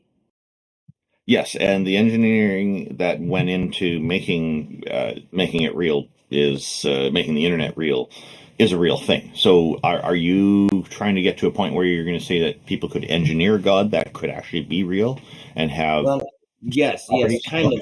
kind of. What I'm trying to say is that God is an objective quality. It's not quite something we can measure with science, which is why it's so difficult to prove he exists. Well, hang on. I disagree, because if you're calling it God, you've already given something that can be measured. It's male. It's a deity that's male.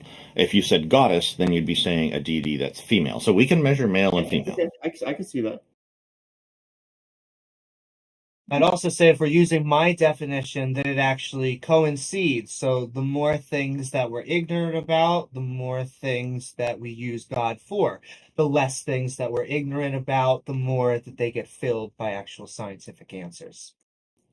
Right. Well, that's where I'm kind of seeing a disconnect, in that people will fill in the blanks with God, but God is not necessarily a quantity as it is a quality. Sure, it's an explanation. You don't know something, let's just say God. And we don't know how lightning happens. Probably God did it.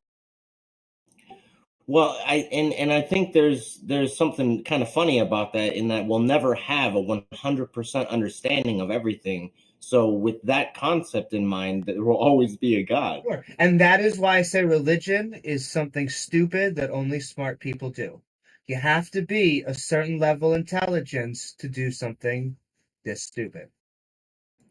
I don't know if God's stupid. I think it's more of like an imaginary friend that always has your back, because people not always has your back, you know.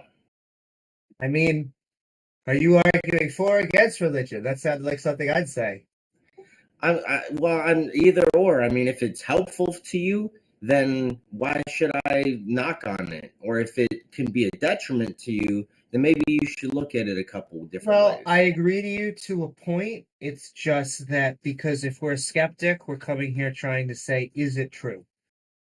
Right. And I think that it really depends on your perspective and who you are, because God can exist for you and God cannot exist for you. And it really depends on the reasonings and the upbringings and your background. And it's a really complicated issue. And it's not something that we can just imagine it Do you away. see where that comes complicated? If we just go back to your example of unicorn, does a unicorn exist for you? Well, it could or not.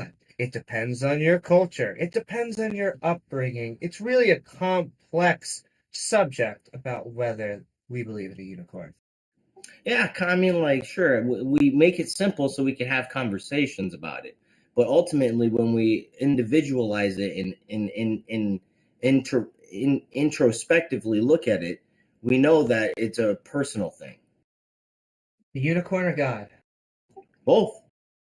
Come on, Because God. a unicorn can be a god. Let's say that we have this like little girl that believes in unicorns and is all about the My Little Pony and stuff. Are we gonna try to ruin her dreams by telling her unicorns aren't real? Well, Yes, if the unicorn's not real, yes, at some point she's going to have to know. Cool, man. Well, I was gonna say at some point. Like, it depends on the age. Clearly, we're not going up to little kids and being like, Santa isn't real, ha ha. That's correct. But- Actually, I may be debating this topic in the future in favor of Santa existing, by the way. Oh, well, it's just that at a certain age, yes, it is healthy for them to realize that it doesn't exist. Sure. I mean, if the person is to be a scientist that uses the scientific method to measure reality, I can see that person benefiting more believing that God doesn't exist. But there's also an exception for when you should believe that God does exist. Once again, I think that God and religion had its uses.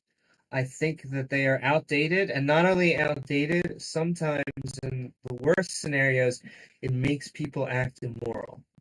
I know that their whole shtick is come be religious, it helps keep us moral. And yet their objective moral framework objectively is thousands of years old, I should say, and so we get a subjective framework from thousands of years ago, which oftentimes clashes with modern society. Oh, now we're talking about religion, which is the basic social construct that came to be to organize society, and I have kind of mixed feelings about that. I don't know if God per Some se. societies, not all. Yeah. Well, what I'm trying to say is, if God exists, why would He subscribe to a particular religion? So you're a universal theist, is what you're saying. Yeah, I guess if there's labels for it, whatever. I guess, I mean, I'm open to people, believing what they want. We can't force them. But I think that ultimately it is a healthier, better society. We're able to actually tackle issues better. We deal with it from a skeptical and often secular means. And so it's not just thoughts and prayers. We actually have to go in there when a hurricane happens with EMTs and supplies. Right. I'm not someone that's going to rub your face in it, but I do think you should face reality. And if that reality improves your life and happens to be that God doesn't exist, then why not?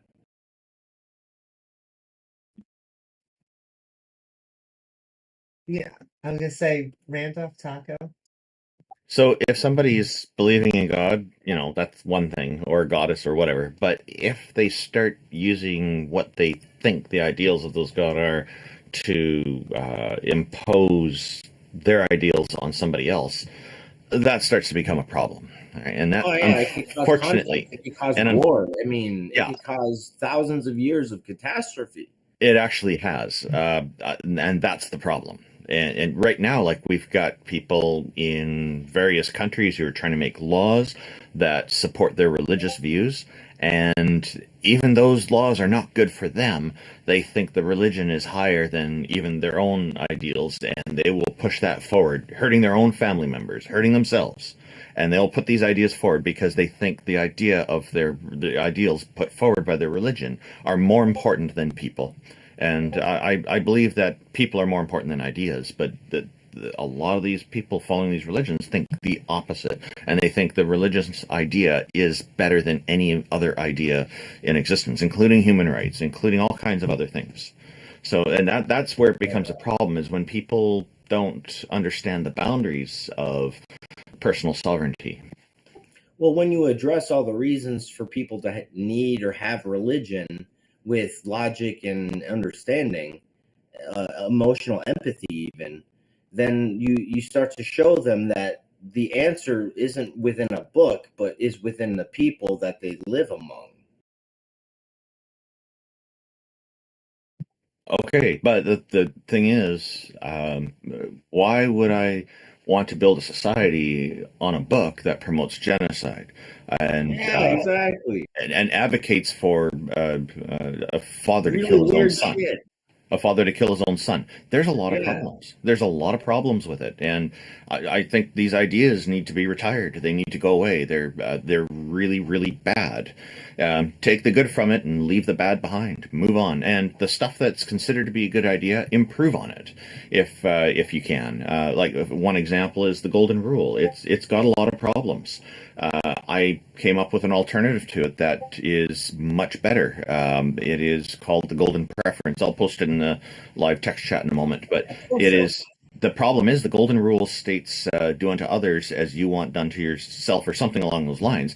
It's very inward focused, and it's saying to people that they should use themselves as the standard of how others should be treated. And the problem is if you are involved in heterosexual intimacy, for example, the golden rule is going to fail. Because men and women want to be treated differently in an intimate situation with certain actions, and so this is why I've come up. This and other reasons is why I've come up with an alternative to this: the golden preference, which is to strive to treat others in accordance with their preferences. I think this says directly speaks to it, and the word strive leaves it out, so that leaves you an out in case you're dealing with somebody who's actually done some really bad things and deserves to be incarcerated, for example, because they committed mass murders. You obviously, they're going to want to be out, but you don't want to accommodate that. And so the word strive helps for that. I like that, man. I think that if we can respect each other and value respect in a way that it's not something that you can just throw at somebody, then we're in a good spot. Yeah, I'm glad that you appreciate that. I'm just going to post it in the live text chat, and so just keep an eye on that. It's in meme form, so you'll be able to take a copy if you like. I'm trying to promote this as for two reasons. One is I think it's better because it comes across as non-authoritative. Because instead of calling it a rule, I just call it a preference. The other thing is because I don't think these things should be rules. I think really people should be thinking for themselves and making determinations. I'm when it comes to ethics and morals, I consider the situation. I'm a bit of a situationalist on this. There's I think it works better this way if people can actually think about what they're doing instead of just blindly following some rule and applying it black and white, which we see is a tendency of some religious people who are just doing that because they're afraid they're going to get punished by some god or goddess that they don't have evidence actually exists.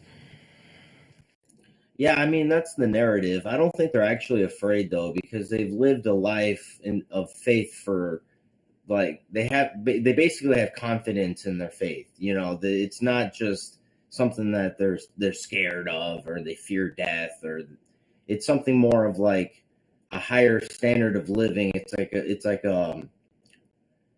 an intent to be holy that they're dedicated to, rather than a fear that they're going to go to hell. You know what I'm saying? Have you heard the term God-fearing Christian? Like the Christians do this.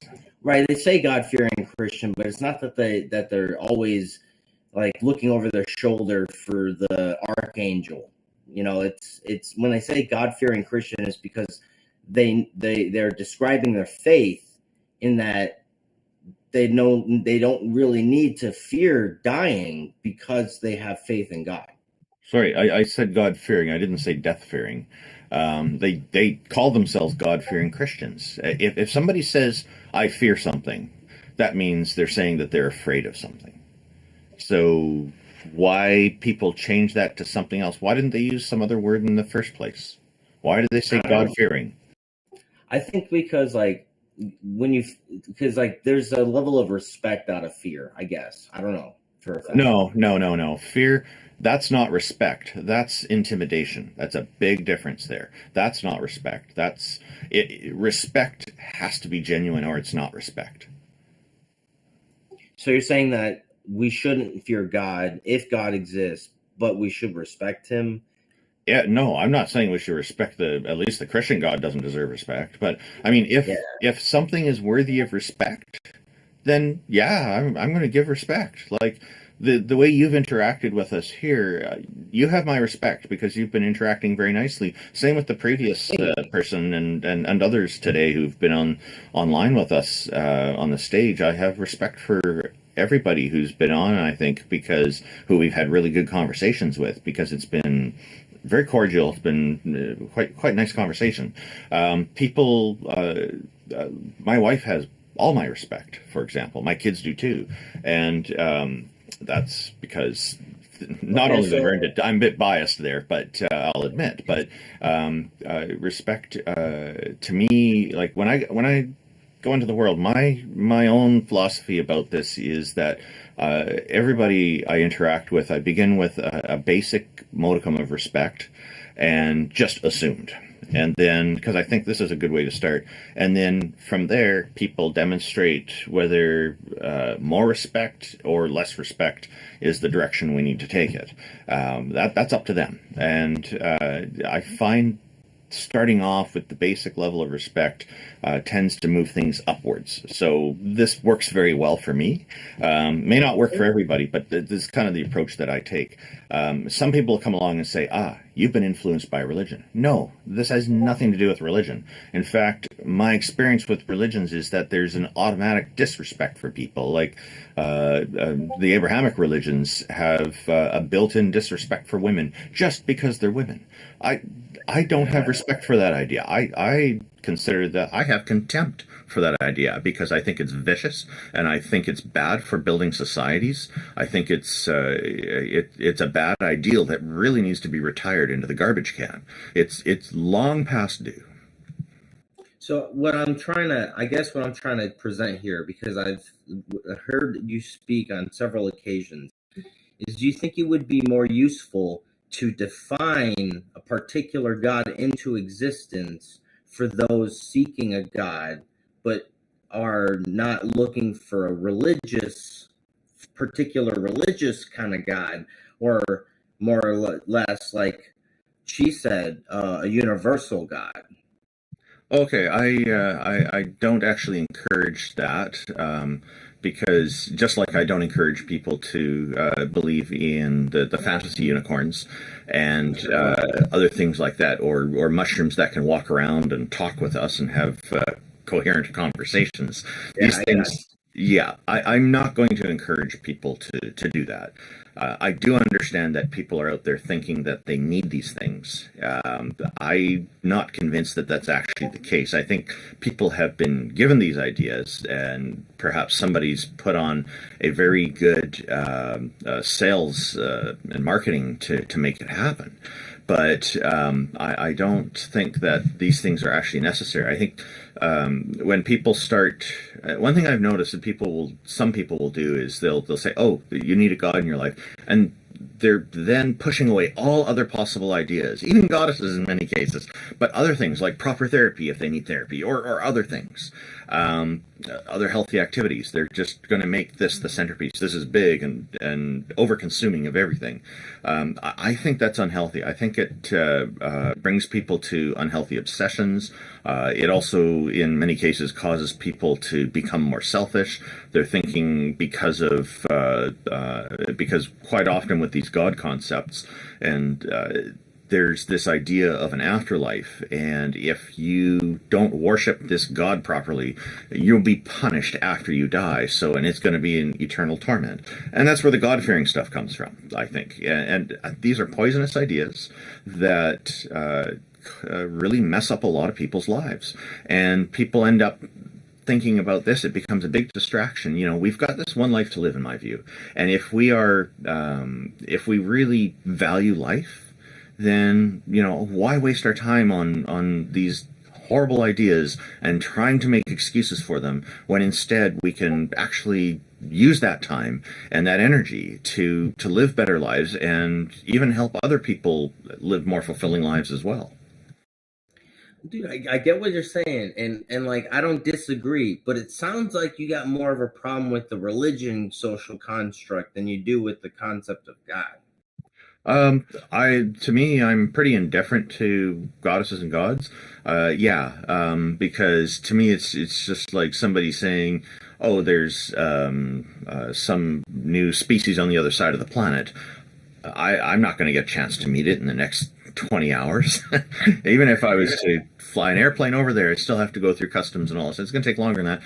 I'm pretty indifferent to that. Like, I'll read the reports and stuff if something like that comes up. The same with these deities. There's a whole bunch of different things. Now, if the deity represents a particular religion, then yeah, I have a problem with it because it's promoting that religion. If that religion has some really terrible ideas in it, I have more of a problem with the religious ideals that go along with it.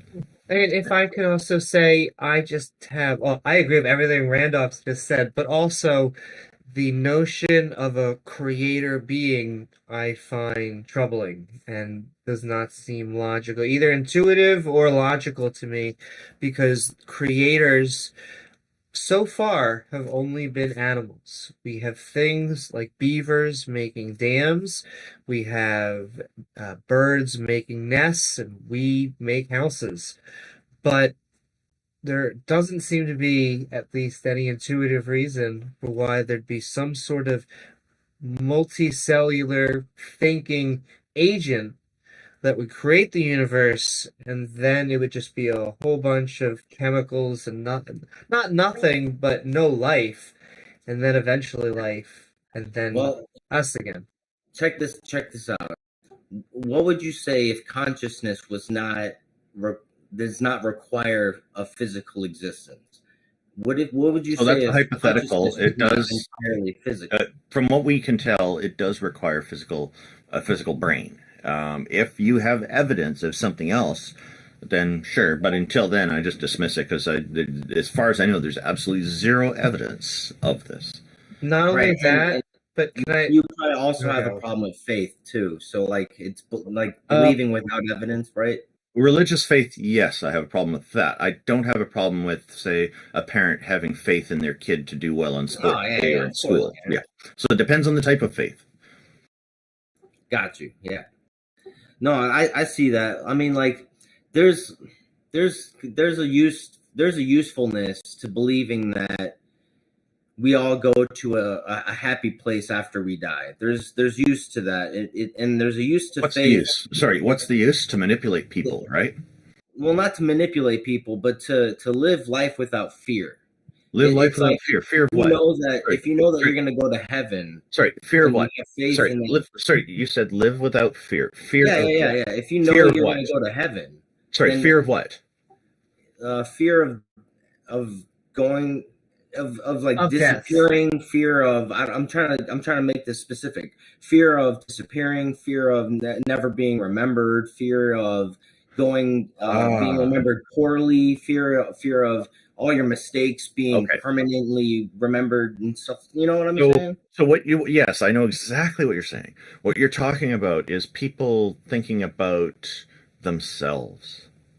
Their fear of being like how other people think of them. It's like a practical application for the existence of hell or it's heaven. Unhealthy. You know? It's unhealthy. It's unhealthy to be thinking that way. I think it's healthier to think about, okay, if somebody is telling me that my attitude is a problem, then instead of getting all upset that, oh, they don't like me or something, wouldn't it be better to take that as constructive feedback and try to improve oneself? Like, I don't see this is better alternative to fear. I think it should be tried to take it as more therapeutic in a way, as constructive feedback. And if you are concerned about how people are going to remember you after you die, and so you want to be in some kind of afterlife to do what? Come down to earth and haunt them so that they can... No. The afterlife is being remembered in good manner. In good faith, you know, do I have access? Do you or I have access to the people who are in the afterlife so we can go and clarify things that we had a misunderstanding about?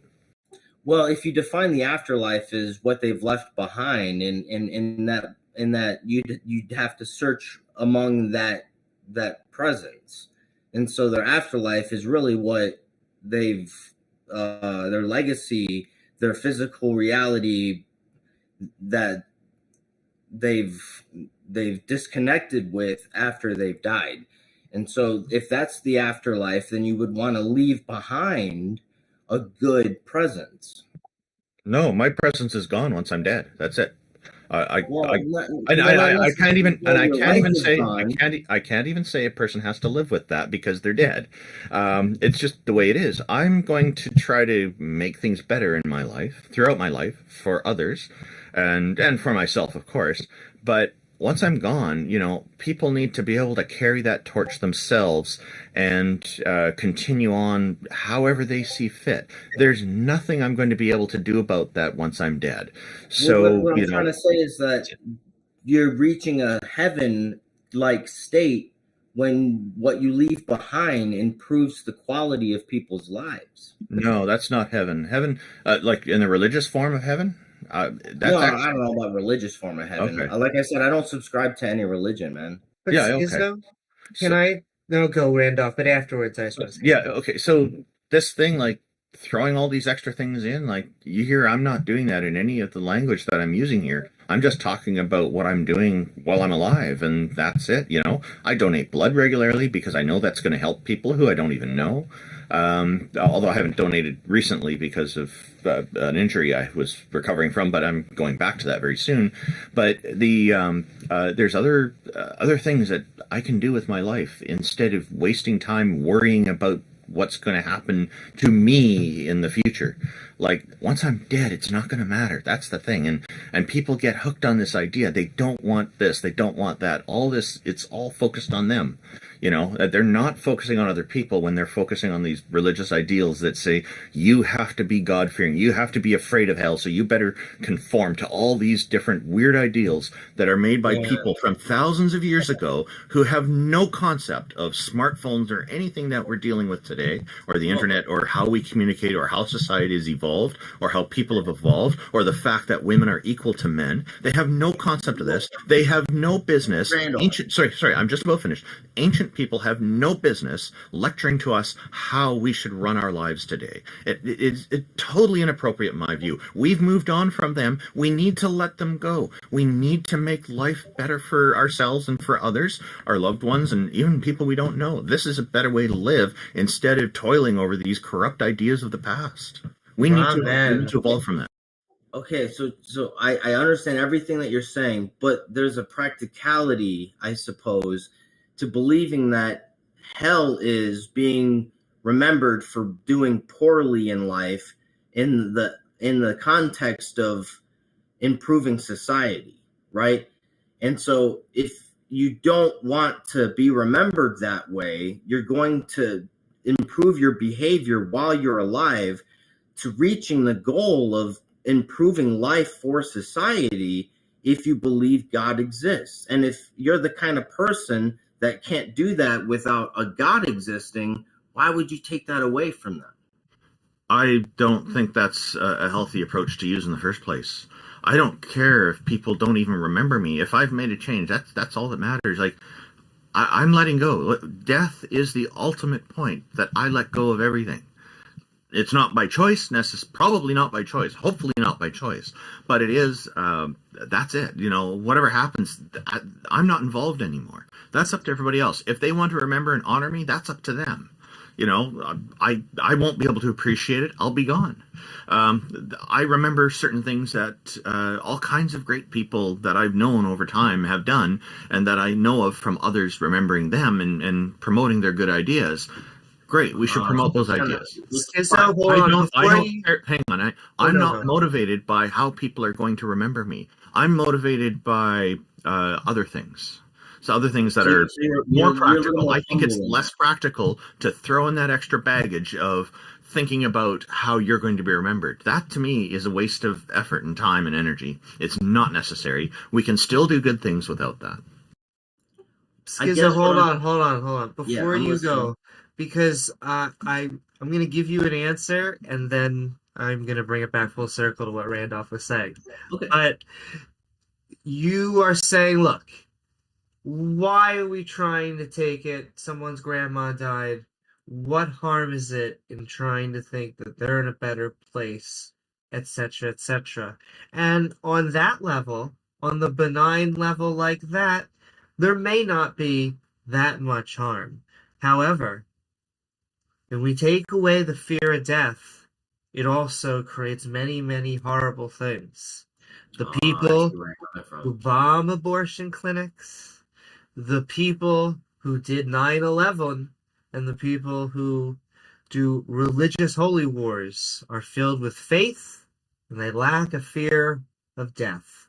They, in fact, have what they would say is a righteousness, and in doing what they're doing are near excited to die for their cause. And so, yes, it's true that it may be easier in the short term to, you shouldn't be the person at a funeral standing up and saying hell's not real or heaven's not real. Check this out. That's true. Just let me finish this one point. But what we should be doing is maybe not in the immediate effect trying to be skeptical, but we eventually have to get to what Randolph is trying to say, and that is we need to personally and in a healthy way deal with death. It's one of the hardest things dealing as a conscious creature is the fact that we are mortal, we die, the people that we love dies. However, what we have to do is we need to figure out ways in which we're going to be remembered, we're going to remember our loved ones, and we understand that we can pass the torch on to others, metaphorically speaking. And so it's not that we want to go out and just knock the holy book out of someone that's reading in church. It's that we want to figure out healthier mechanisms about dealing with some of the harder questions. And one of those is how do we, in a healthy manner, deal with death? It's healthy. Okay. It's healthy. Sorry, it's healthy and normal. It's healthy and normal to miss loved ones and feel and grieve for them. That's a normal part of the human experience, I'll just say as well. Go ahead. Can I chime in? I was just going to say that there's going to be radicals that do radical things regardless if the concept of God exists or not. And so they cling on to the concept of God because it reinforces their behavior. And I can see how that can be damaging in use case scenarios that cause things like terrorism and suffering and death and genocide. Yes, I agree that a religious like belief can do those things. I'm not one to say that it wouldn't, couldn't, and shouldn't. But what I'm saying is that sort of power can be, how do I say this, like engineered to be useful and not damaging. And we shouldn't just dismiss it because it's been that way. We should find a way to engineer society to leverage religion in a socially constructive and less putrid and disgusting, mischievous and manipulative how it's been. You know what I'm saying? See, I do, but from our position, from our viewpoint, it's not true, or there's no good evidence to think it's true. And so why adjust something and try to... I mean, I like it when they liberalize. I like it, I'll keep on saying, when they secularize. However, I would prefer it if we just had people over the line and we could just continue to go back to what Randolph was saying. I wish that we could find healthy ways to deal with one of the hardest questions, which is death. Well, we're coming up with some really strange ways of dealing with it, like technologically duplicating our consciousness as AI so we can exist forever, kind of thing. Like basically we're inventing God, in a sense, consciously with AI now. And that's why I'm talking the way I am, because it's interesting that if God never existed before, it's potentially possible he will exist soon. I mean, I'm open to something more powerful. I don't think that gods are going to be, or AIs are going to be gods, but it's not impossible. There could be creatures, if not ones that we make one day. Because we often get asked by theists, what would you say if there was, stars aligned that said God is real? And Hopefully AI won't become a deity because it's a gibbering idiot in its current form. Well, and Right. AI is really a tool. I think we get it confused with synthetic consciousness or synthetic sentience, but it's really just we put in the parameters, and so whatever the start conditions are, it still has... and pattern matching. Yeah, I mean, they're brilliant. They're going to end up doing the vast majority of our jobs, but it doesn't mean that they are God, or it doesn't mean that, yeah. You're saying that it couldn't be a practical application of the concept of God. Well, I mean, the problem with God is God, first of all, it's a creator being, at least when we're talking about what I call the new ones, these omni ones.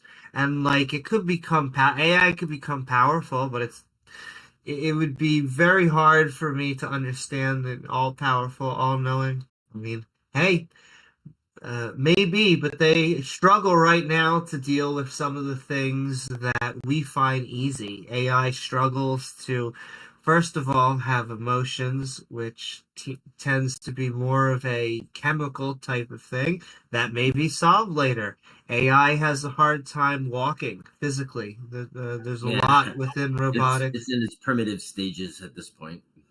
And so, you know, that's just a bell curve that could be overcome. But,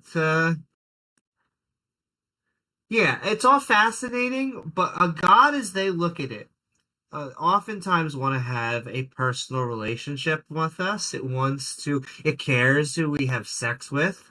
It has all these weirdly human, like, wants, concerns, and desires. Yeah, human qualities, man. Indeed. And so, yeah, I mean, I think God says more about us than the other way around. Oh, I think we say a lot about God, though, too, man. Because, like, if there was no concept of God, if there was no idea that there was an afterlife, do you think that we would be farther ahead progressively, Yes. let's say, for technology, in many ways, than we are today? In many ways, yes. Oh man, that's a deep grudge, I'm man. pretty No, it's No, not go, a Randolph. grudge. It's not a grudge. It's the fact that so many people have wasted so much time. So many good people have wasted their time and have been fooled by charlatans into wasting their time and resources and effort on things that are completely useless when they could have done something else that actually would have advanced humankind. Can I just say that if it's a Simpsons or a Family Guy joke, they have a time machine and they're just throwing books back in time. And each book he watches as the civilization rises and rises. Eventually he has flying cars. There's no more books to throw, but there's a Bible holding up the table, and he takes the Bible and he throws it back into the time machine that goes back to present time. That's hilarious. I like that example. So yeah, I think it holds us back in some ways, like Randolph was saying. Yeah, you know what? I think a lot of traditional religions nowadays are definitely obstacles for progress. But I don't believe the entire concept of God should be dismissed just because religions are getting it wrong. Okay, so I'm not saying get rid of these ideas, but what I'm saying is that they have a lot of problems with them that are largely ignored by a lot of people, and I think that's unhealthy. And some of the problems one of the problems I've highlighted is that people call themselves God-fearing. They're afraid of dying because they're afraid of what's going to happen after they die. Are they going to go to hell and be tormented for eternity? Or are they going to go to heaven and be worshiping a celestial dictator for eternity? What's it going to be? You know, it's like, to me, this is a ridiculous dichotomy. Like, why are there only those two options as well? But there's all kinds of questions that can arise from it. But the thing is, zero people have provided any evidence of this stuff even being real. So it needs to come with a big caveat, because there's people pushing these ideas. There are entire businesses, entire industries that promote these things as real. The religious industries, they have churches and temples and mosques and all kinds of things where people go there and they're told day after day after day, this is real. You should believe this. Women are bad, or whatever they're pushing, and it's horrible. And these things, any other business industry was to promote something as real when it's not, they'd be in trouble for fraud from the regulators, but the churches get a free pass on it. Why? Because people are deathly afraid of what's going to happen after they die to this vicious celestial dictator that they've been tricked into following and loving and adhering to. And you get people going around saying, oh, the Christian God is all loving and wouldn't hurt anybody, and yet they're ignoring all this stuff in the evidence that they provide as the Bible, claiming that's the evidence when it's really claimed, and saying that this is there's all kinds of things in the Bible talk about horrible things that God has done, committed genocide, child rape, that's how Jesus was born, and different things like that, killing everybody by flooding the world, except for a few select individuals that wanted to save, and on it goes. There's these terrible, terrible atrocities, and yet God is all loving. Like, this doesn't make any sense. So check this out. I'm different than all the other people you've ever had up here, because yes, my life is like 99% reality, and then 1%, well, maybe there's faith in God, right? So it's not like my entire life is dependent on whether or not I go to heaven or hell. What it is it's more like a convenient luxury to even know if that's possible. Convenient luxury. Okay. Would you claim that there's a bit of a selfish motive there? It's okay to be selfish, by the way. Oh, it could definitely become selfish, no doubt about it. No, I didn't ask. I didn't ask if it could become selfish. I'm asking, is there a bit of a selfish motive there? Nah, not necessarily, man. Because, like, if anything, what it does is it opens up me trying to emulate that objective quality to improve society, to be able to have that ability to do so, because there's been an example of that already happening, kind of thing. You need a 1/100th of faith in a God to motivate you for that? Kind of, yeah. I mean, like, there's got to be some like greater meaning for me. Sorry, what? Greater meaning? Okay, that speaks to selfishness again. Is it really selfishness, or is it greater meaning? Just it's not a greater meaning of you. It's a greater meaning of something else. Then I take that back. Yeah, like a greater meaning to society, a greater meaning to a bigger effort, more than just me, kind of thing. Like, why? Contributing to that. But why do you need that 1/100th of a faith in a God to motivate you to do these good things? Because without it, bro, it feels like I will never be remembered in a good light, kind of thing. Okay, so you think you'll be judged because you had a very small portion of belief in a faith in a God. Yeah. I don't judge people based on that normally. I will judge people based on what the things that they try to do with their lives and try to do in helping others, and the things they support, and also, very importantly, which most people miss, the things they don't support. To me, that is a much more accurate idea, because unfortunately the religious baggage that comes along with belief in these gods, even if it's a portion of a belief, a small portion, is that a lot of people make a lot of excuses for their deities, for their gods and goddesses, and the horrible things they've done, and try to twist things around so that they can make their belief justified back to themselves. Yeah, so if you have historical context, they twist and turn things, they flip things around, they craft a narrative just so that their god is justified. I get that. No, I'm not someone that does that, because my faith is as minuscule as it is. My faith is that there is a God. There might not be as much divine intervention, but check out the coincidences and the karmas of reality, and you'll see it. The way you're presenting this, it kind of sounds more like deism than specifically. Would that be accurate? You can call it that. Yeah, that's pretty close. Okay, yeah. This god, I'm just a little bit curious about the characteristics that you're talking about. Does this god have some characteristics like omniscience and omnipotence and omnipresence and things like that? I can't really tell you that, because the way that my God communicates is through coincidence and karma. So I don't know if God knows everything. I don't know if God's everywhere. I don't know if God is everything. But what I do know is that he has stuff to say sometimes. SCHiZO, can I ask? That's You okay. said- I'm just going to say. No, go, Randolph. I'm sorry. Just to be fair, you're saying you don't know, and I appreciate that kind of answer. Thank you. Go ahead, Amy. Thank you. I just want to know, you say coincidence and karma. I have just a real simple question. Why does it seem, not always, but bad things happen to, or good things happen to bad people and bad things happen to good people? I want to say, to be an example of how obscure and abstract reality can be sometimes. But I mean, I could take that to the extreme, and you could see how evil that is. Like a Yeah, mother I know. going through. I'm not going to argue with you that evil doesn't or does exist, and I don't know if the existence of evil is somehow a piece of evidence that there is a God if you have faith in it to exist. You know. But I guess my horrible example would be there is a mother. The child is dying of terminal cancer.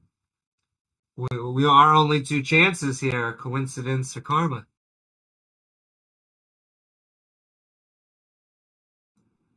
And it would only be a good example if the kid survived, which does happen once in a while.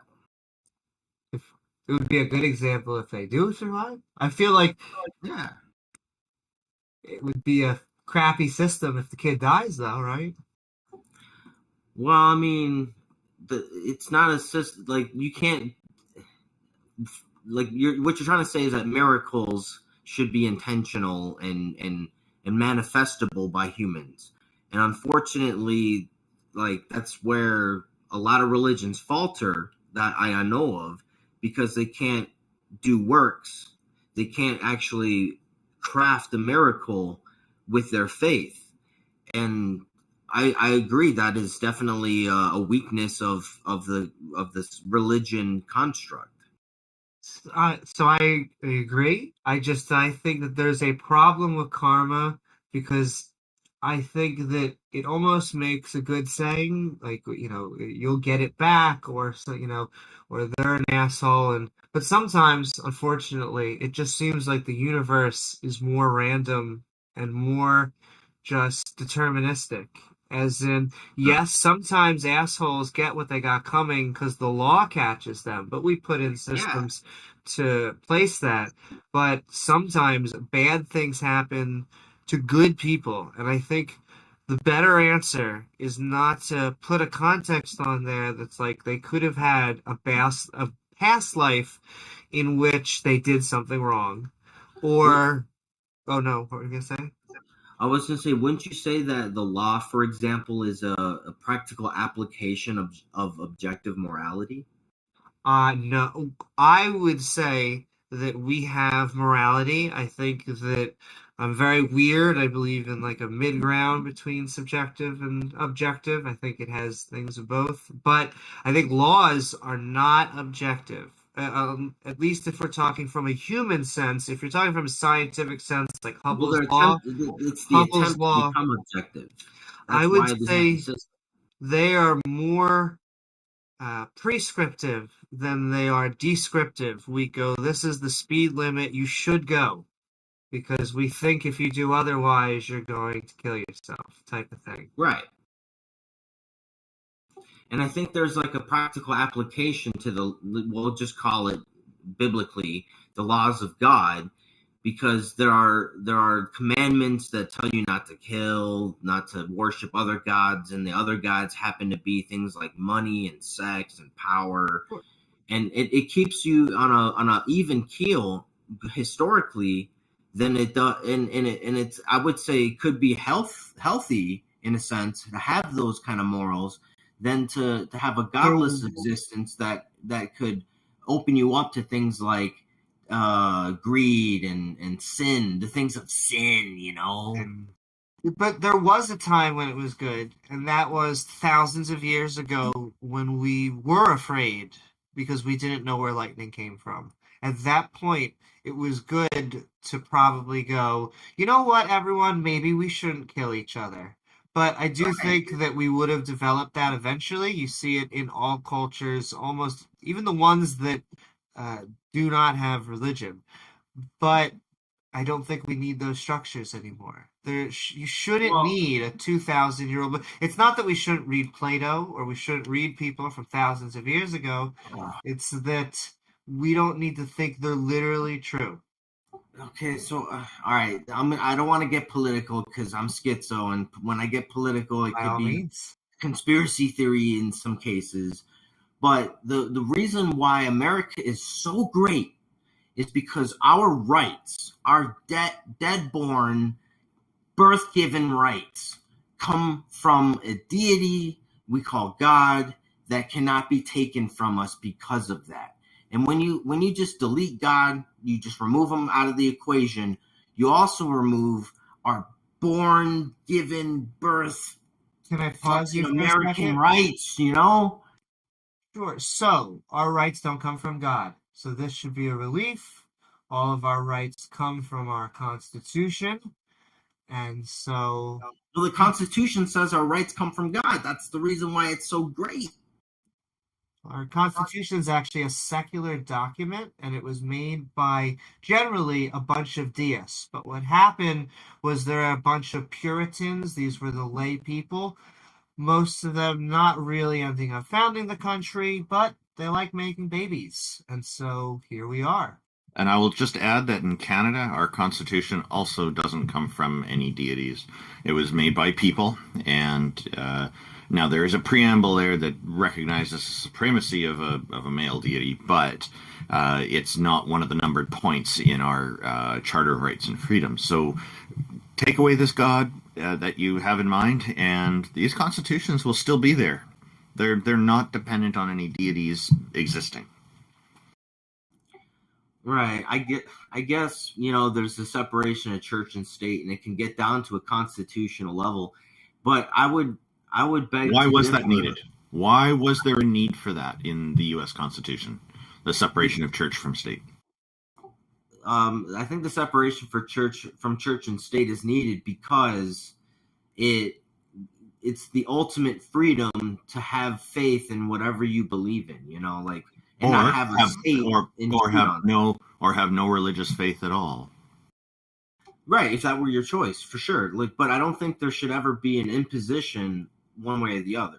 Exactly. And this is the big complaint I have about organized religions is that they encourage this kind of imposition on people. And that's the problem I have. Right? And that's the problem I have with it. Yeah. Yeah, I got you. Like the ones that, like the ones that try to force it down your throat and tell you that you're going to hell unless you repent, bro. I get it. Yeah, that's why I say we got to get rid of these. We got to get rid of these sorely outdated ideals and move on with our lives. There's too many people who believe in this nonsense. One more thing about sin is because we often say, "Oh, come on, everyone sins," but at least biblical definition of sin means to offend God. And so it doesn't really mean to do good or bad unless God is your moral anchor for what is good and bad. And so I don't think anyone, well, if God exists, it may be true that people sin. Though I don't care if it offends God, so I don't care if I sin. What I care about is, am I doing good or bad things to other people? Right, and I'm pretty sure you also have a level of care of which that other people are doing good things or bad things to other people as well. And that there's a level of faith in there. I'm just going to say there's a level of faith in there to have a ease of mind to believe that people are doing good out there. I disagree. First of all, I am an optimist, so unfortunately, or for better or for worse, I always. How can you be an optimist without faith? But there's good religious evidence. faith. We specified this earlier. It's not optimism for a parent of their children doing well in school is not a religious faith. Yeah. And then what I said earlier too is I don't subscribe to any particular religion. But I also think there's good evidence for why people do good things. That there is good within society and our neighbors and our family and friends. There's always going to be outliers. So we're going to say there's always the psychopath or whatever that we ask in moral conundrums.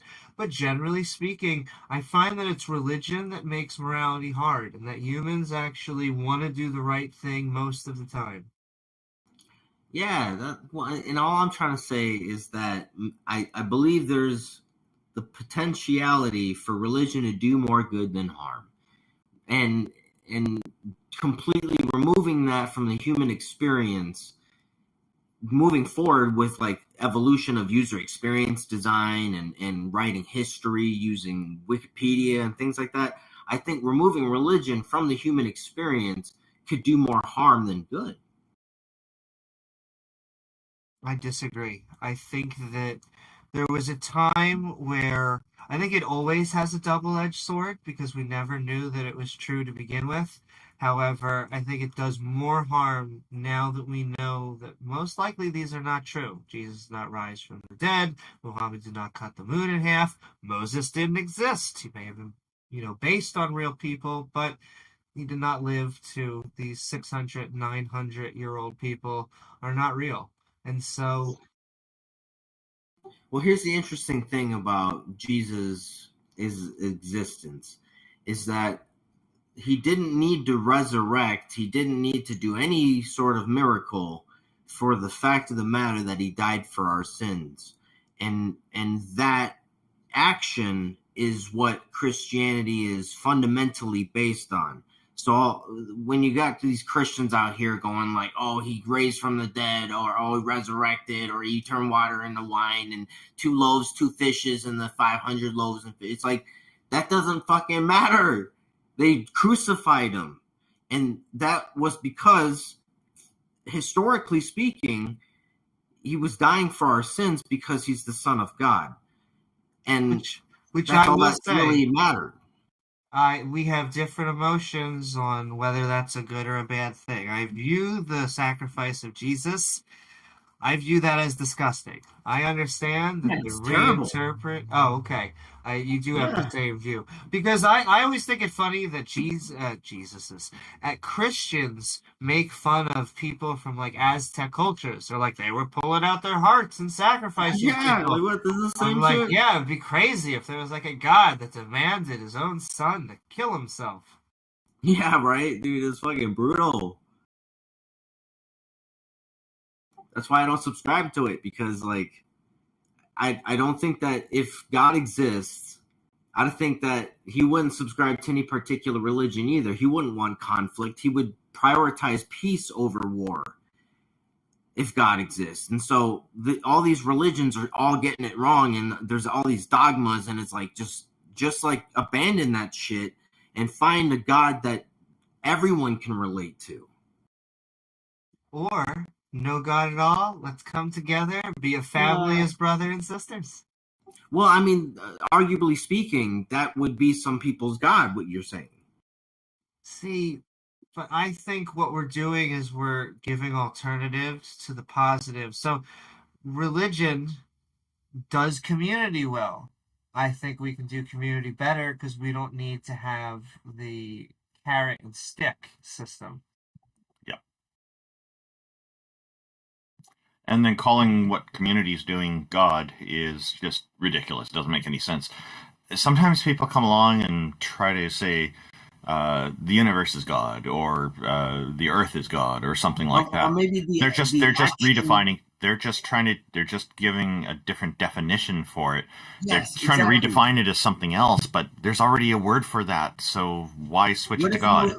What if the action of improving society's experience and standard of living and reducing things like pollution and corruption, wouldn't that, if that action were to be defined as God, wouldn't that be then a potential existence of God in and of itself? No, that would be trying to usurp what those things are and give God credit unjustifiably, in my view. It doesn't make sense. Why rename it? Because if you're going to go and start referring that to God, nobody's going to know what you're talking about unless they know how you're misdefining something. So it's going to create communication problems. There's no point in doing that. Let's just call it helping other people instead of saying, oh, that's God. No, it's not. That's people doing something to help other people. Those people should be credited for that, not some deity that's not involved. I see what you're saying, yeah. I'm visualizing what you're saying. It's like a slideshow in my mind right now. Cool, yeah. We do have another person who wants to come up. Yeah. Hang on. I'm not trying to disconnect you right away here. I'm just wondering if there were some things you really wanted to cover before we move on. Nah, I just really want to talk with you guys for a little bit, and it's been very pleasurable. Thank you for having some time with me. And as promised, I sent you a copy of that meme. So thank you very much for being on here. I've enjoyed the cordial conversation. Amy, was there anything you wanted to cover with SCHiZO before we finish with them? No, just thank you for coming on. I'm looking forward to more conversations. Yeah, I'll try to want to be participating more. Please do. You'll always be welcome back. Thank you very much. Yeah, thank you.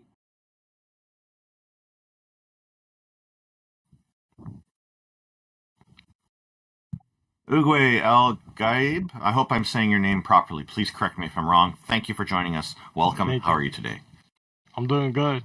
You can just call me Oogway. Oogway. I'll just refer to you that way. Thank you very much. What's on your mind, sir? Yeah, I just want to know like some refutations to like the argument of God. Well, we don't do the refutations. We don't volunteer those typically here. People come onto the stage and present an idea, and we deal with that. So if you've got an idea, we'll happily entertain it. Yeah. Well, so I define God to be as a self-sufficient, morally necessary being. Right? Okay. I don't know if that's self-sufficient. I would assume that's probably true of pretty much all deities, that they're self-sufficient. So we can grant you that. What were the other characteristics? Morally necessary. So, necessary for all of existence? Yeah, all existence like depends on this being. Okay. So just before we continue with that, I'll just point out that there are many gods and goddesses throughout various religions defined as not being necessary for all of existence, especially in the polytheistic religions. But if you're defining one particular deity this way, that's fine. Is it the only deity, or are there other deities as well? Nah, this is the only deity that we all depend on. Okay, so there's only one, is what you're saying. Yeah. So. Okay, so all right, let's go ahead.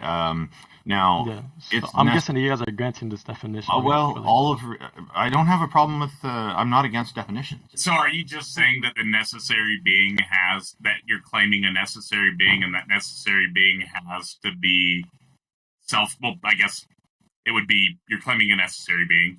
Yeah, I'm just claiming a necessary being. So you're saying that there's a necessary state of existence. Yeah. Well, why state would of you existence, say he? What do you mean he? You said I guess that's like our underlying determination to like how we would explain he is. Like it would be like how we're able quantum field does not, and I repeat, does not have a gender. Yeah, that's fine. That's what you could believe. I'm not saying that he does have a gender. But this is how you just said he, and so the universal quantum field does not have a gender. Oh, okay, no. Well, so you're trying to say that universal quantifier, whatever you just said, is a necessary being? Yes, the universal quantum field is the necessary being. So by definition, any type of God would have to necessarily be excluded from discussion of ontology. Okay, so I'm guessing that you believe that this being will be external to the physical world, or no? Well, everything would emanate from it, right? So everything's a part of it. It's the underlying substrate of reality. Okay, so would this being be dependent upon the world, or would this being be external to this world, and everything depends on them? Well, I'll just present an argument. I actually made a video on this yesterday, and you probably saw it, and that's probably why you joined the server today. So No, why don't you just address the art? So premise one: if the universe exists, it must have a necessary being or principle that explains its existence. Do you agree or disagree? If the universe exists, then it must have some necessary being that explains it. Necessary being or principle. Necessary being or principle. Yeah, that's fine. And then premise two: the universe exists. Yeah, the universe exists. Yep. Now, my premise three is the universal quantum field is identified as this necessary being. Okay, you have to prove that. Yeah, so the universal quantum field is understood to be a fundamental self-sustaining reality that underlies all physical phenomena. It's not dependent on anything else for its existence and provides a foundation for the existence of matter, energy, space, and time. As such, it fulfills the role necessary being that my premise one presented requires. And it's a necessary principle, Wait, yes. all right, wait, so explain what this extension of quantum theory. Yeah, can you explain more on this? How do you say this? Quantum what? The universal quantum field. Universal quantum field. All right. So specifically about the universal quantum field, right? I'm guessing that you're gonna posit that it created the universe, right? Well, the universe would have arose from it, right? So did it create the universe? I guess I should have started out with a strong inductive argument. So everybody pretty much operates from the stuff arises from stuff principle, right? So the strong inductive argument supporting the stuff arises from stuff principle would simply be premise one: 100% of our observations are stuff arising from stuff. And then you would go to the inductive conclusion that it's likely that this stuff arose from other stuff, right? And so it's not being created or coming from anywhere. It's just arising from pre-existing stuff. Yeah, so actually about this, you can just define this as something that's contingent, right? So all contingent things depend on something that's contingent. But then, not all contingent things. Something that's contingent depends on something else that's contingent. But it all derives back to a necessary being. Something that doesn't depend on something that's contingent. So wait, yeah. So if the universal quantum field is depending on something that is contingent for its existence, then it can't be necessary. It's not dependent on anything. That's what I've been saying. Well, yes, it is, because you're saying that it's... Oh, sorry, hold on. So you're saying that... So the necessary being embodies all the key attributes applied to necessary beings, right? So aseity, it's self-sustaining, existing by necessity. Eternality, it transcends time, existing eternally without beginning or end. Immutability, the universal quantum field is changeless in its fundamental nature. Simplicity, it is a unified, indivisible reality, not composed of parts. Omnipotence, the universal quantum field is the source of all power and potential within the universe. Omniscience, it contains complete information about the universe, governing all physical phenomena. Omnipresence, the universal quantum field permeates all space and time, ensuring no part of the universe is beyond its influence. Perfect goodness, that's reflected in the universal quantum field's role in the emergence of life and the harmony of nature. Independence, the universal quantum field is independent, existing without reliance on anything else. And perfection, the universal quantum field is complete and sufficient, fully explaining and sustaining the universe. All right, so one of your premises were that all pre-existing things depend on something that's pre-existing, right? So if this pre-existing thing depends on the... So my premise one, are you asking about the inductive argument? Because I can repeat the inductive argument. Yeah, where all dependent things, all pre-existing things depend on something that's pre-existence for its existence. So given that all observed phenomena arise from pre-existing stuff, it's highly probable that the current state of the universe followed the same pattern and arose from pre-existing stuff. Do you agree or disagree? All praises, yeah, that's fine. Yeah, boom. That goes straight to the quantum field. All right, yeah. So are you? So would that mean that the quantum field is also dependent on something else, or? Dude, it's a necessary being. Okay, yeah. All right. So since you're saying that's just a necessary being, I'm guessing you're like regarding that infinite regress would be logically impossible, right?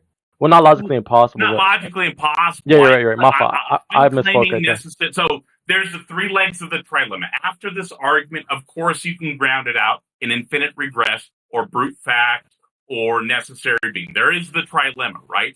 But the Right. leg of the trilemma that I feel is the most logical and I feel like best aligns with our state of reality is necessary being, which as you do too, which is why you're claiming a necessary being. And that's why I'm claiming a necessary being.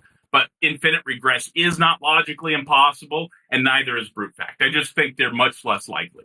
Yeah, I misspoke right there when I said it's logically impossible. I guess I would just say it's like What you're metaphysically saying? impossible. You're saying you think it's unlikely.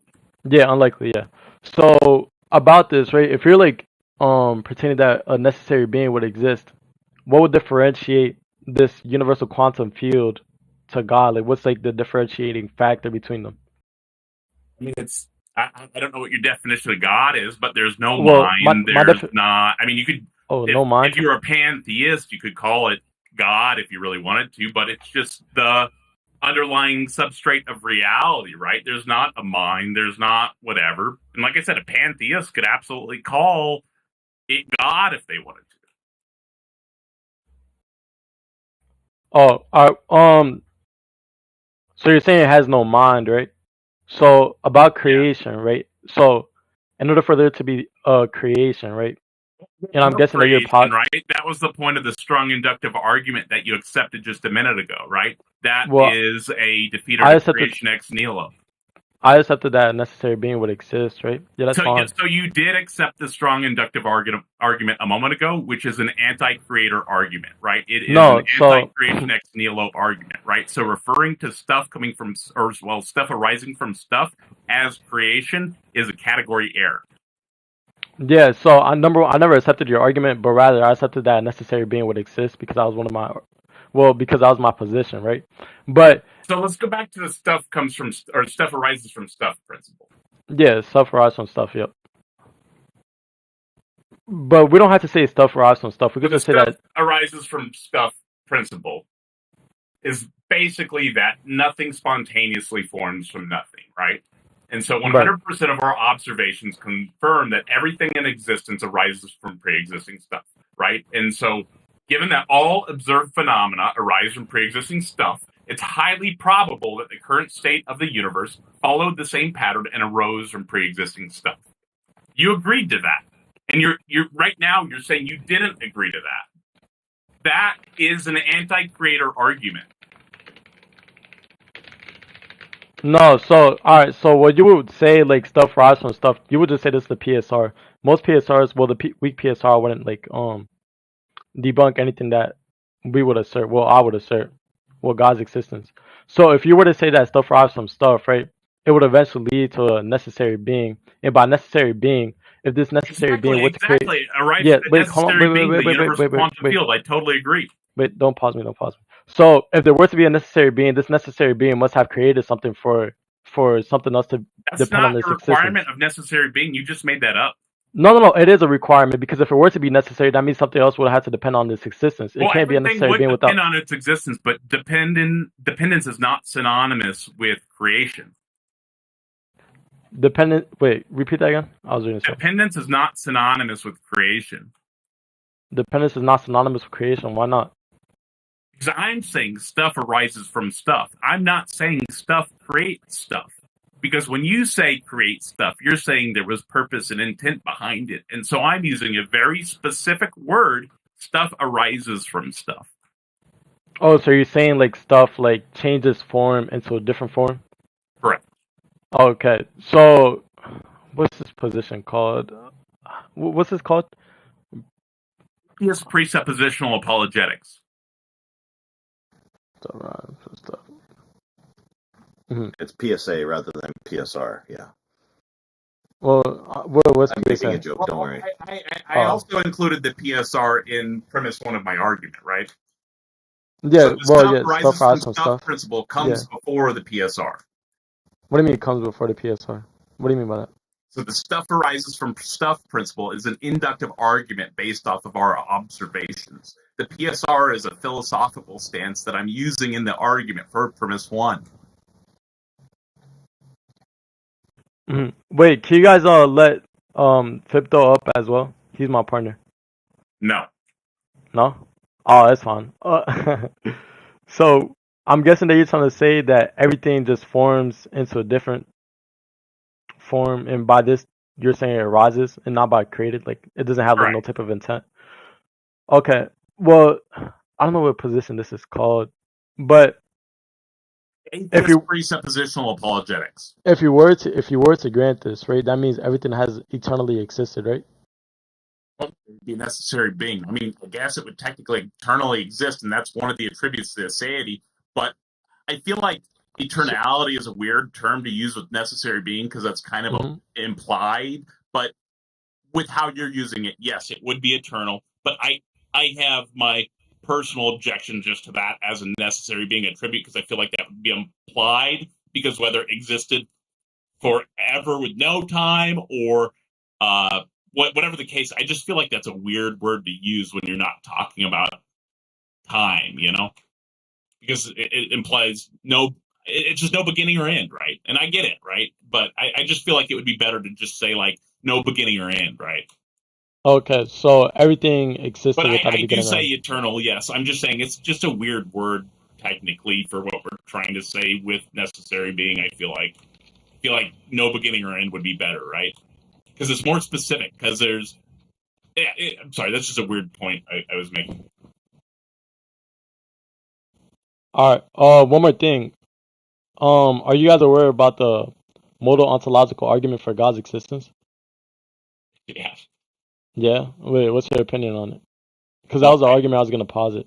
I mean, I just provided a transcendental argument that proves the universal quantum field as a necessary being. So we'll go into the next premises now. Oh, actually, did you accept that conclusion?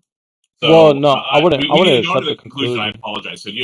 So premise 3, the universal quantum field is identified as a necessary being. So that's where we got off, right? So yeah. So I fully supported that. Yeah. So I wouldn't accept that as a necessary being because if we weren't Fully if it didn't. supported that. I have fully supported that, right? Yeah, it's fine. You can support your case. I don't think. I'm going to go into the conclusion, though. So, therefore, the universe is explained by the universal quantum field, which is the necessary being. And then, once again, given the premises, the conclusion is going to follow logically there, right? So, since the universe exists, it requires a necessary being to explain its existence, which is P1. And then, since the universal quantum field is identified as this necessary being, which is premise 3, it follows that the universal quantum field fully explains the existence of the universe. Well, I have a question, right? How can it depend on this necessary being if it has always existed? The current state of the universe would have arisen from that initial state, right? Yeah, but if you're going to say it has arisen, right, it's implying change. But if you were to imply change, then there has to be some type of creator. If you can't just say it has arisen, right? As I mentioned, it has immutability as one of its traits, right? So it's changeless in its fundamental nature, right? It exists. The state of existence never goes away. All right. My friend here, Fipdo, wants to go up and continue. If you guys don't mind, I'll go back down. Well, I'm presenting. You asked for an argument, right? So yeah, we're going to go into premise 4. So the universal quantum field fully explains the universe, making any additional explanation, such as God, unnecessary. And that's because as the necessary being, the universal quantum field provides a complete account of the universe's existence, leaving no room or need for God as an additional cause. And then premise 5, God is an unnecessary and redundant explanation if the universal quantum field is sufficient. And so for that, since the universal quantum field is sufficient as the necessary being, positing God adds unnecessary complexity and is going to violate the principle of parsimony. Wait, hold on. So by saying that God's existence is redundant, are you trying to say like God's existence is impossible? Well, that's where the conclusion is leading. So Conclusion 2 is God, not God. So, conclusion: the existence of God is both logically impossible and impossible by the contrary. This is the explanation of it.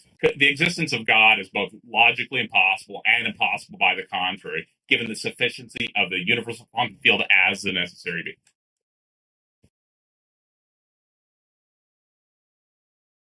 Yeah, so I'm still a little bit confused how something could depend on a necessary being if it has existed eternally. The necessary being existed eternally. Yeah, how can something depend on a necessary being if it has always existed, if everything has always existed? But then even if it were to change from is like excitations of the field, right? So everything is going to arise from that field, right? That initial field is going to exist and is immutable, right? But there are excitations of this field, and that's where we get all this additional categories and stuff from, right? But the universal quantum field itself is immutable, and that stuff is going to rise from it. But the field itself has always existed. The stuff, though, as we know, we have time, right? But this is just the excitations of that field.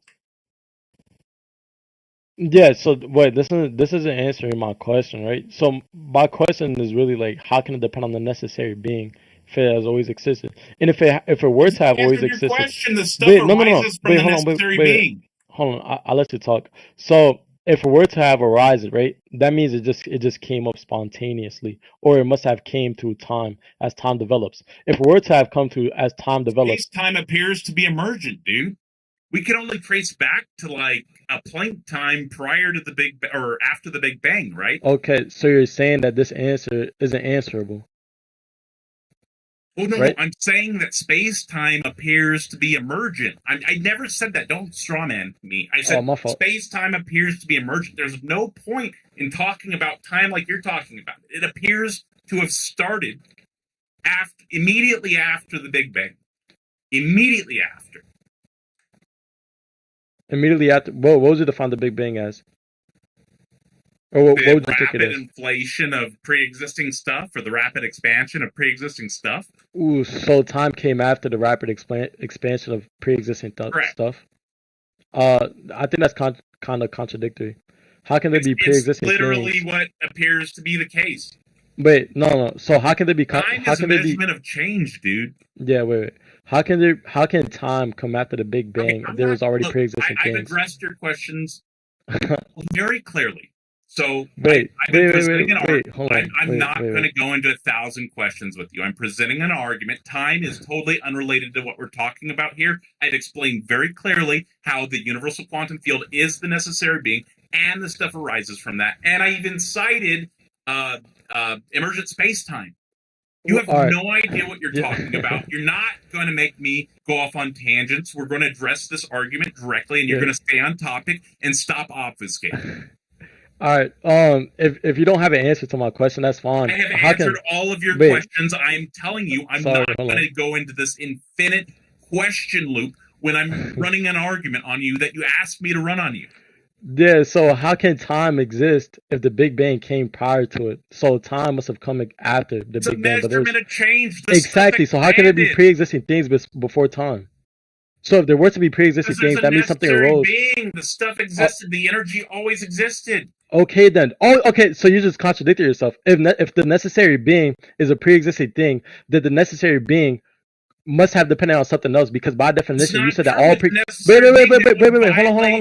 hold on. You said wait. Don't use straw man. So that would violate a necessary being. A necessary being is independent. It is not dependent on anything else. The universal quantum field is not dependent on anything else. Stop trying to say that the universal quantum field is dependent on anything else. I'm very, very, very clear that all this stuff that we have now, this current instance of space-time, is just excitations of that field. This stuff exists now with time, which happened after the Big Bang, immediately after the Big Bang. You are just digging yourself into a hole. Address the argument or go away. All right. It seems that you just muted me because you couldn't answer my question. He's going on a whole tangent because he couldn't answer my question. Strawmanning me. Don't you dare strawman me. You're poisoning the well now. How dare you? Address the argument or go away. Okay, so I already addressed the argument. I even gave a question after. You couldn't answer the question. I'll just go back down if you can't answer. You address the argument. What premise did you object to with any reasonable? Yeah. Okay. That's good. So I can talk now. Before you go down, can I just ask, what is God's necessary being? So if there has to be something, what is God's necessary being? What do you mean? What is God's necessary being? I'm saying that God is a necessary being. Sure, but you also said that his necessary being isn't, can't be the final thing. So if his necessary I never claimed that. Isn't that what you're just saying? No. So that's what he's saying. His God is impossible through the impossibility of the contrary, and presented logical proofs on how it's logically impossible. What he's saying, right, is that there must be pre-existing things that depend on something else that's pre-existing. If all pre-existing things depend on something else, and time came before, time came after these pre-existing things. Wait. Dude, you're straw-manning again. No, because I'm going to repeat the argument again because you keep straw-manning. Give me 2 seconds.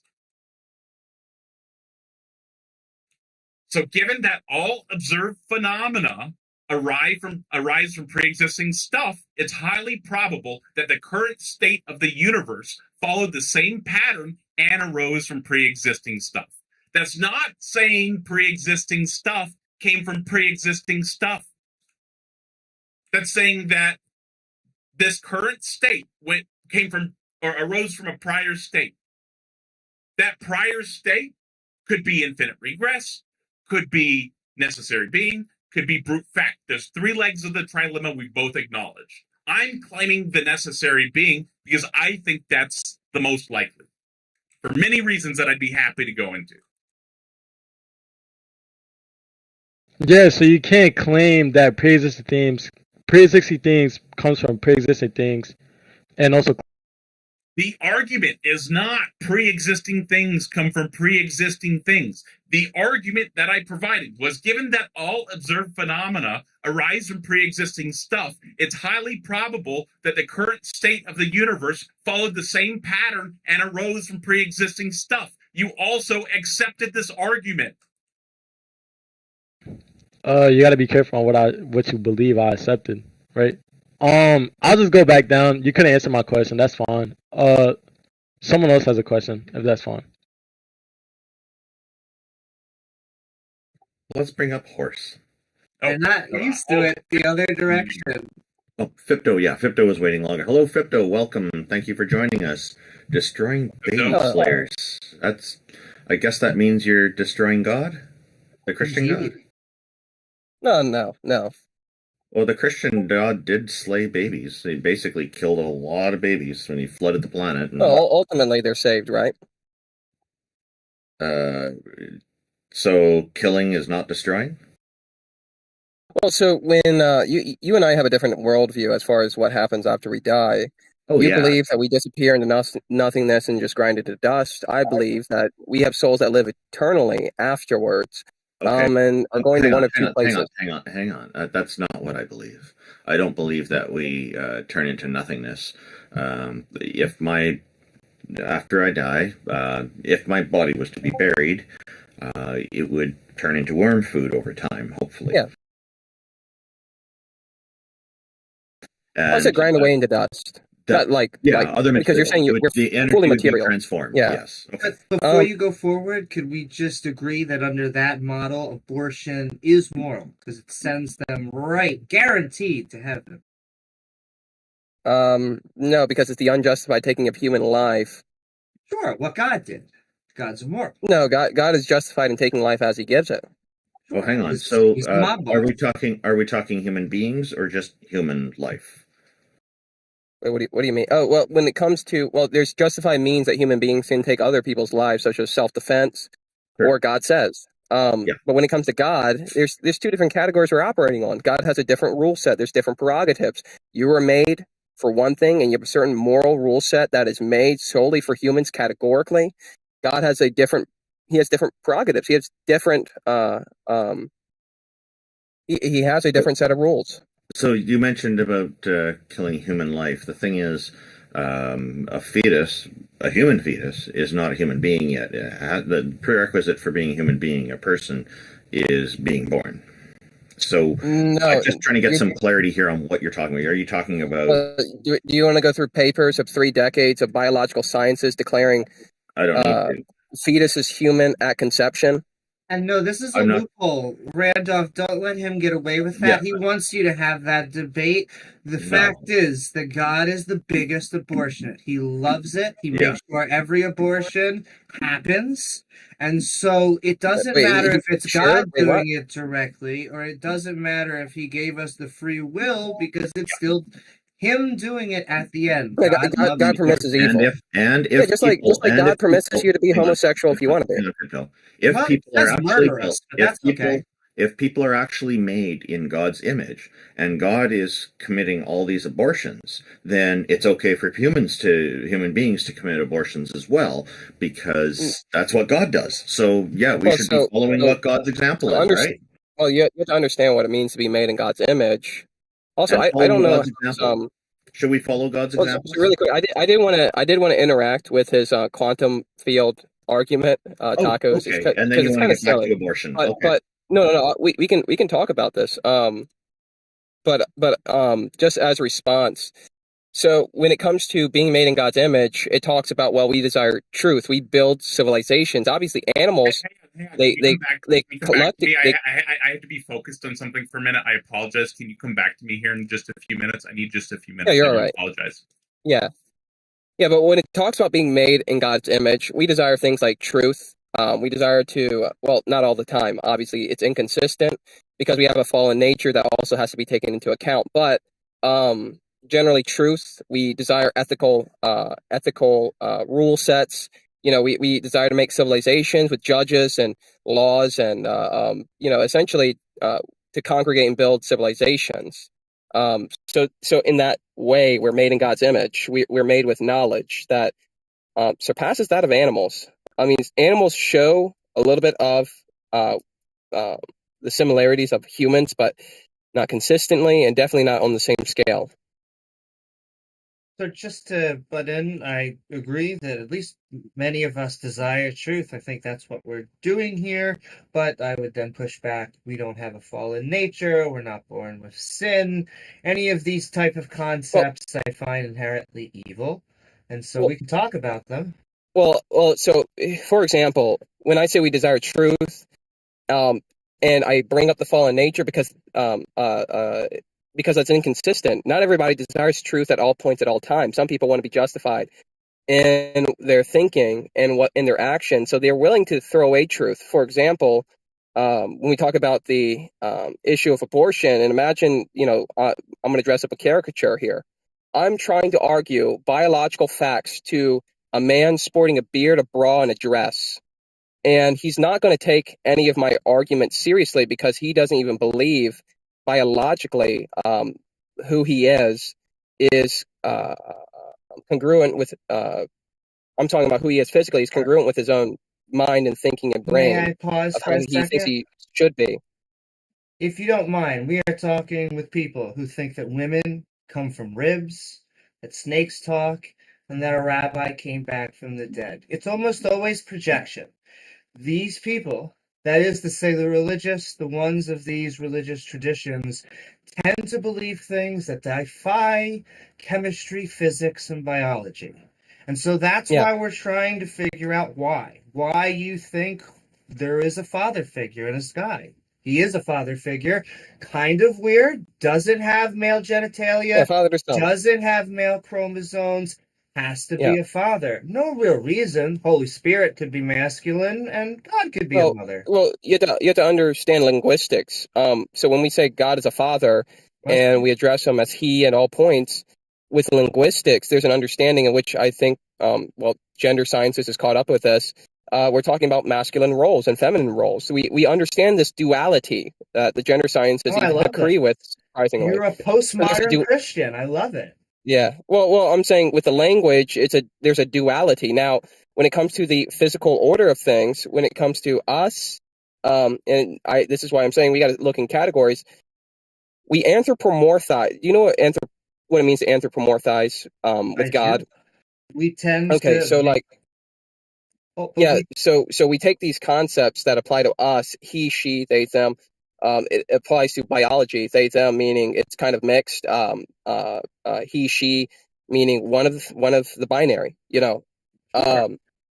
It But just when we apply sounds this like to the girl God, in the dress, or the guy in the dress, or however you were trying to describe them. It sounds like they were a perfectly reasonable person to talk to, and we should be considering their opinion once we're getting down to now your views on gender. well, no, because if you go into conversation with you, they'll tell you their brain is incongruent with their body. That yeah, you'll face a multitude of other issues. They do believe in the truth of biology, but they don't believe the truth about biology about themselves.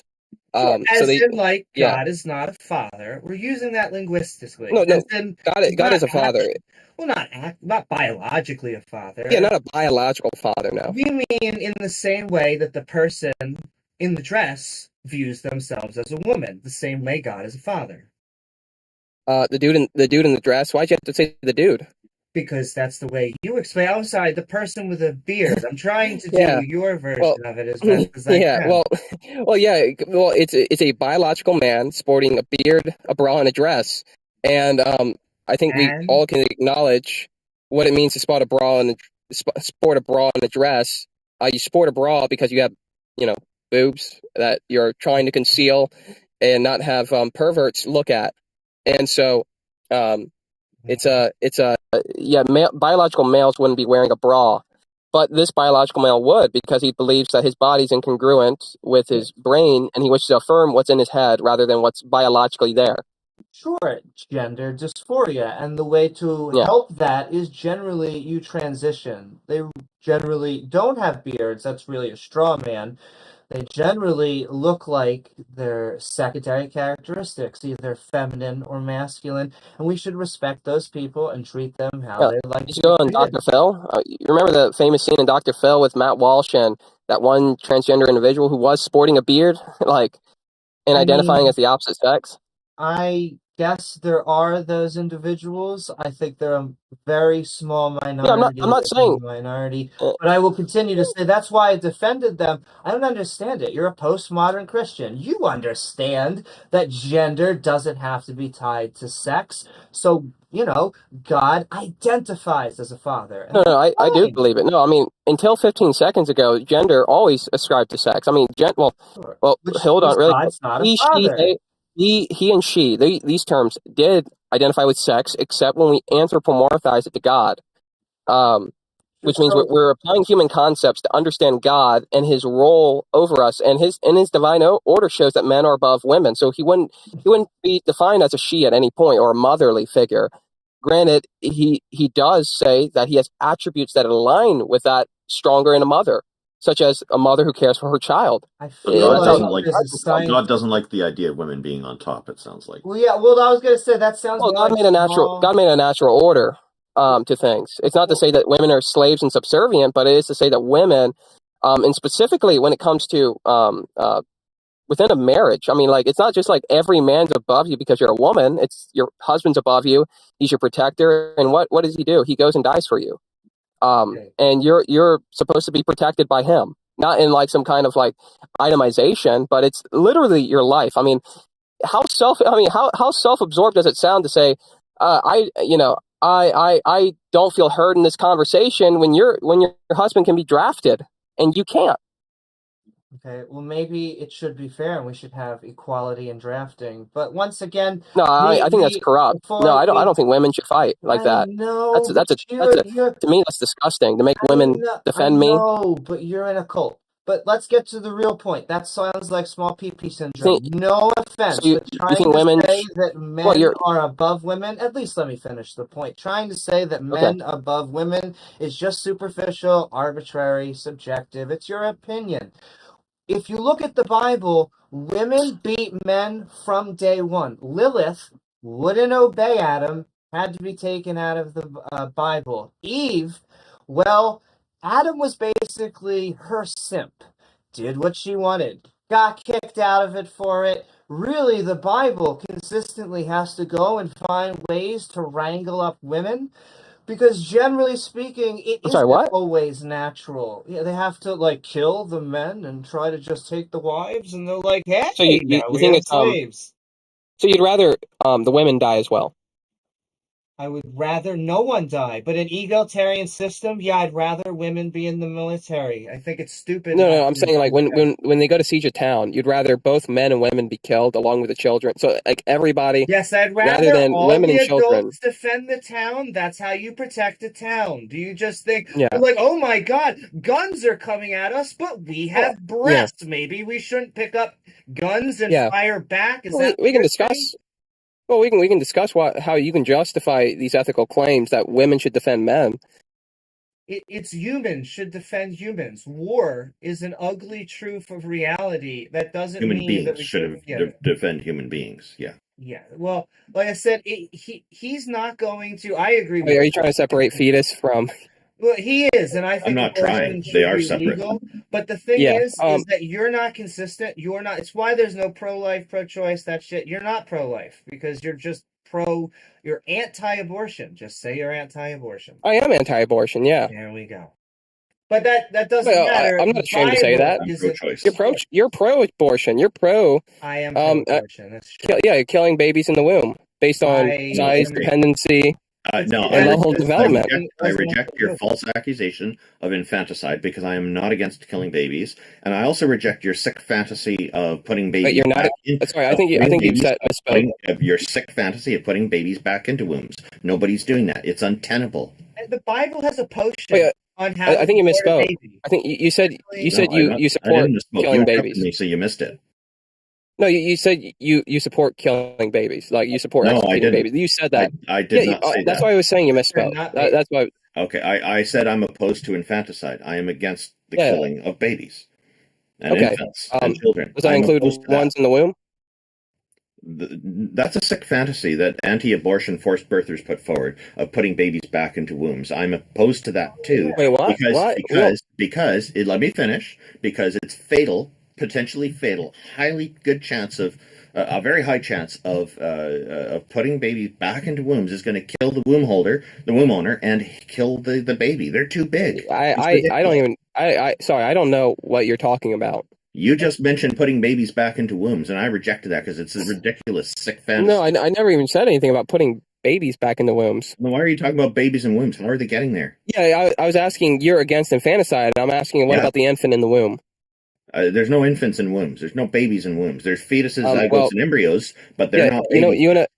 Okay, so when we talk about scientific terms, do you know why doctors, when they have children, they actually teach, and I've learned through certain circles, this is actually a consistent trend. They teach their children Latin as the second language.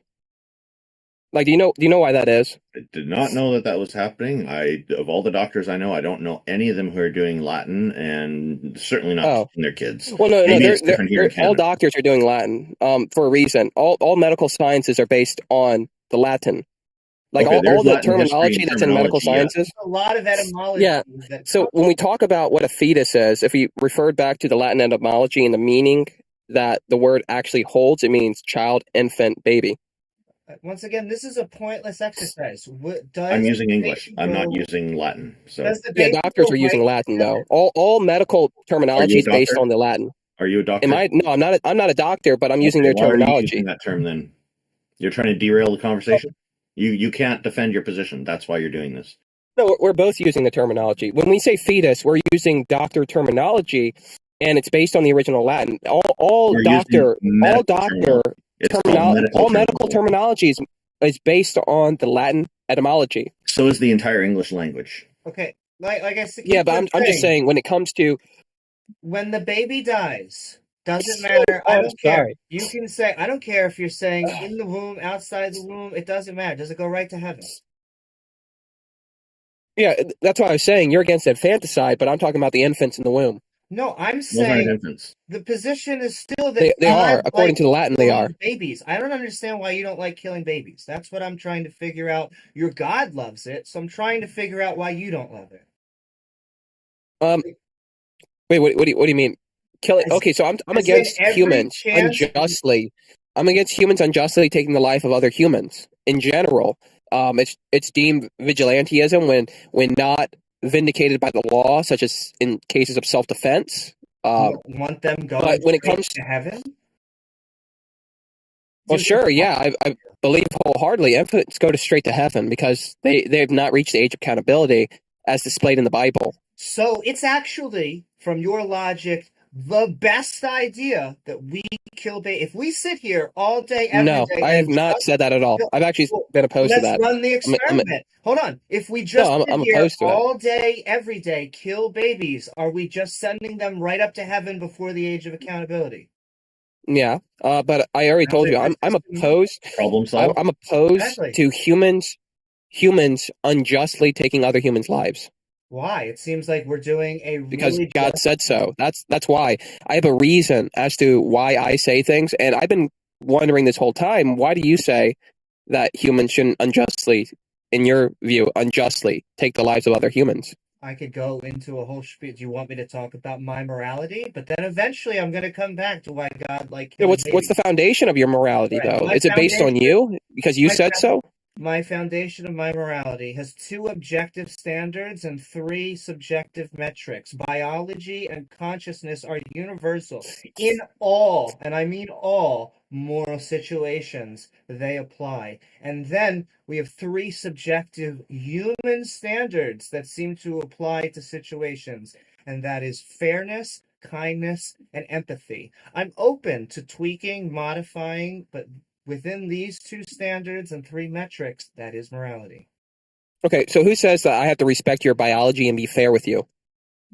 Who says that you have to respect my no, you don't have to be moral. We're not talking about why should you be moral. We're talking about so this is not universal. These aren't universal principles. It's principles for some and not for others. Like some that decide to pick it up. Well, could you give me an example then? Like, for example, when we talk about how a child molester should treat a child, and you'd say, I guarantee you'd probably say, yeah, you absolutely should never sexually abuse a child in any sort of fashion. But at the same time, you're holding another presupposition. It's not universal. Right. You're going to tell that individual, but it may not apply to you. You have to kind of pick it up and agree with me. Can I ask? We may have a physical altercation, and it might make right, but at the same time, it might make right. And I assume that proposition. Technically, the child molester, who's the mightiest in this relationship, is right to abuse a child. Can we pause? Maybe you misheard, because biology is a universal, all categories. So would you like to reframe your question? Well, I did ask, what's the standard that says I got to respect your biology? You don't have to. You keep on asking why be That's what I'm saying. They don't have to. That's what you just said.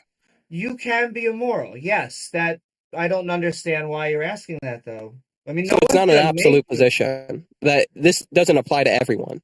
Well, it does, but I would like, if you would give me an example, then maybe we could talk about it. You not being moral doesn't mean that it doesn't apply to everyone. It means you are taking a universal principle and ignoring it.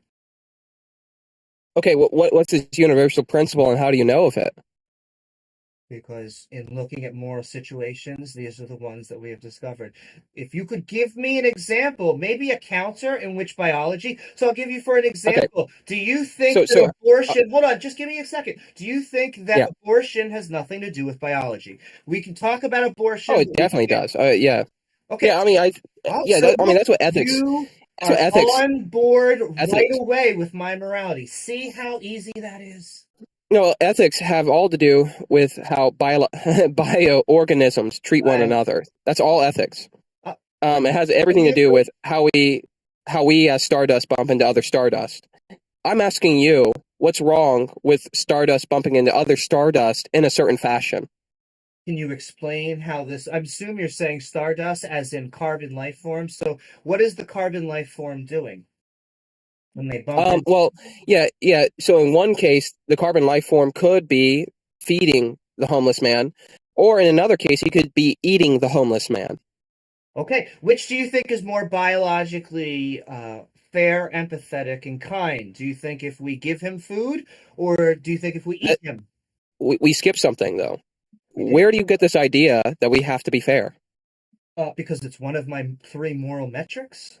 Yeah, but where do you get the idea that it's universal and it has to, like, I have to be fair with you. So it's a subjective metric. We've transformed from biology and consciousness, and now we're dealing with subjective elements. We're going to have to look at the situation. So they're and make arbitrary. They're hard not universal. decisions. That's what the word. Do you know what the word subjective means? Yeah, it's to you, not really anybody else. It's in your mind. And I'm just wondering, are you the absolute authority on ethics? Are you able to determine what every other human should and should not do? No, and neither is God.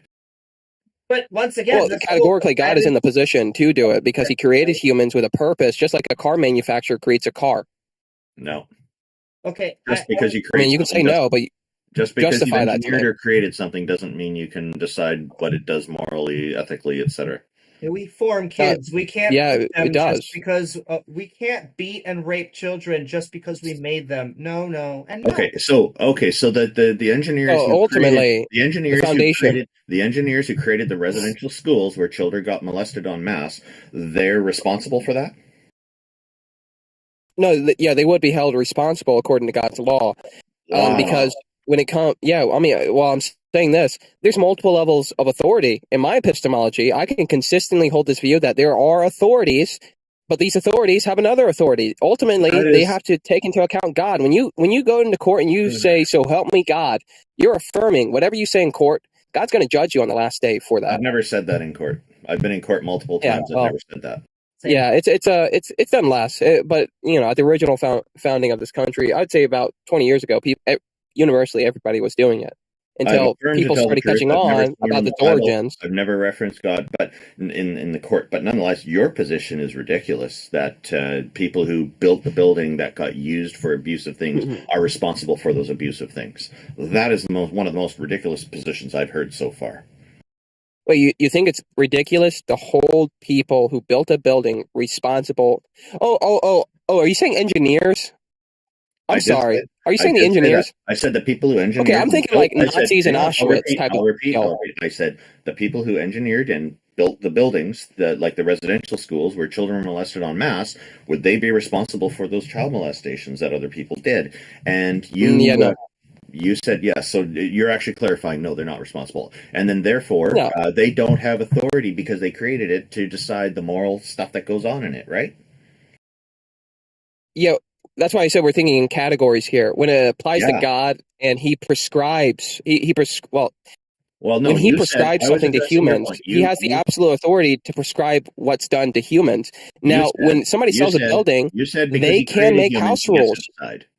You said because he created humans, he gets to decide what happens to humans. Okay. I disagree with that. Okay. So there's a difference between the people who are actual laborers and the person who owns the building with the laborers. The person who owns the building does make the rules in that building. He can do whatever he wants, and he can sell it off. He can go and sell it off. You're moving the goalpost. It's not moving a goalpost. You're trying to obfuscate. I didn't say anything about ownership.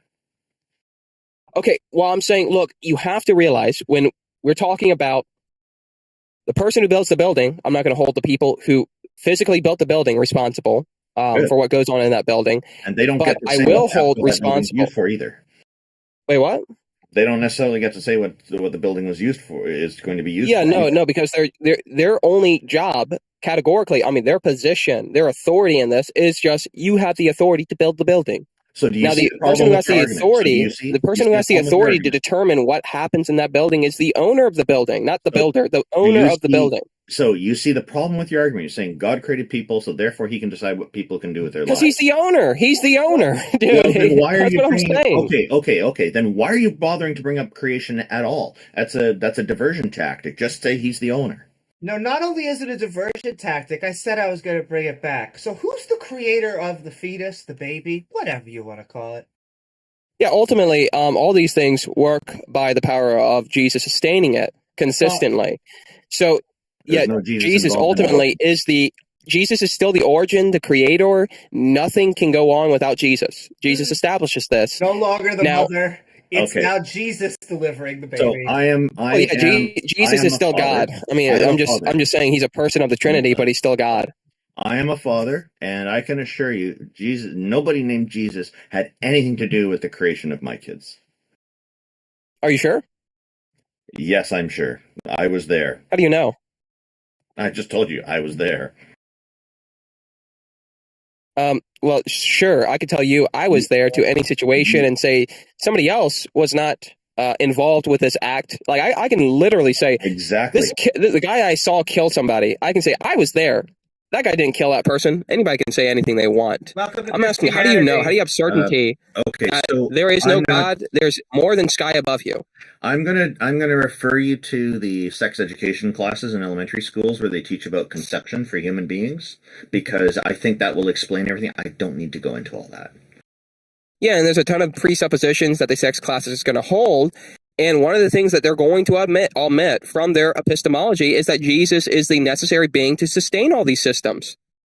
They never taught that in sex education classes that I remember. I know. They've not taught that in sex education. I get it. You guys are secular Romans. Do you know why? Because it's not part of the situation. That's it. No, because it's a secular area. You've done a lot of legwork to secularize the schools. I mean, and that goes on. Well, in helping people notably gotten dumber. But can I also ask why a necessary being isn't involved in physics? In fact, there's only two areas that a necessary being exists: philosophy and then really theology. Well, I heard earlier from Taco that the necessary being was quantum fields, right?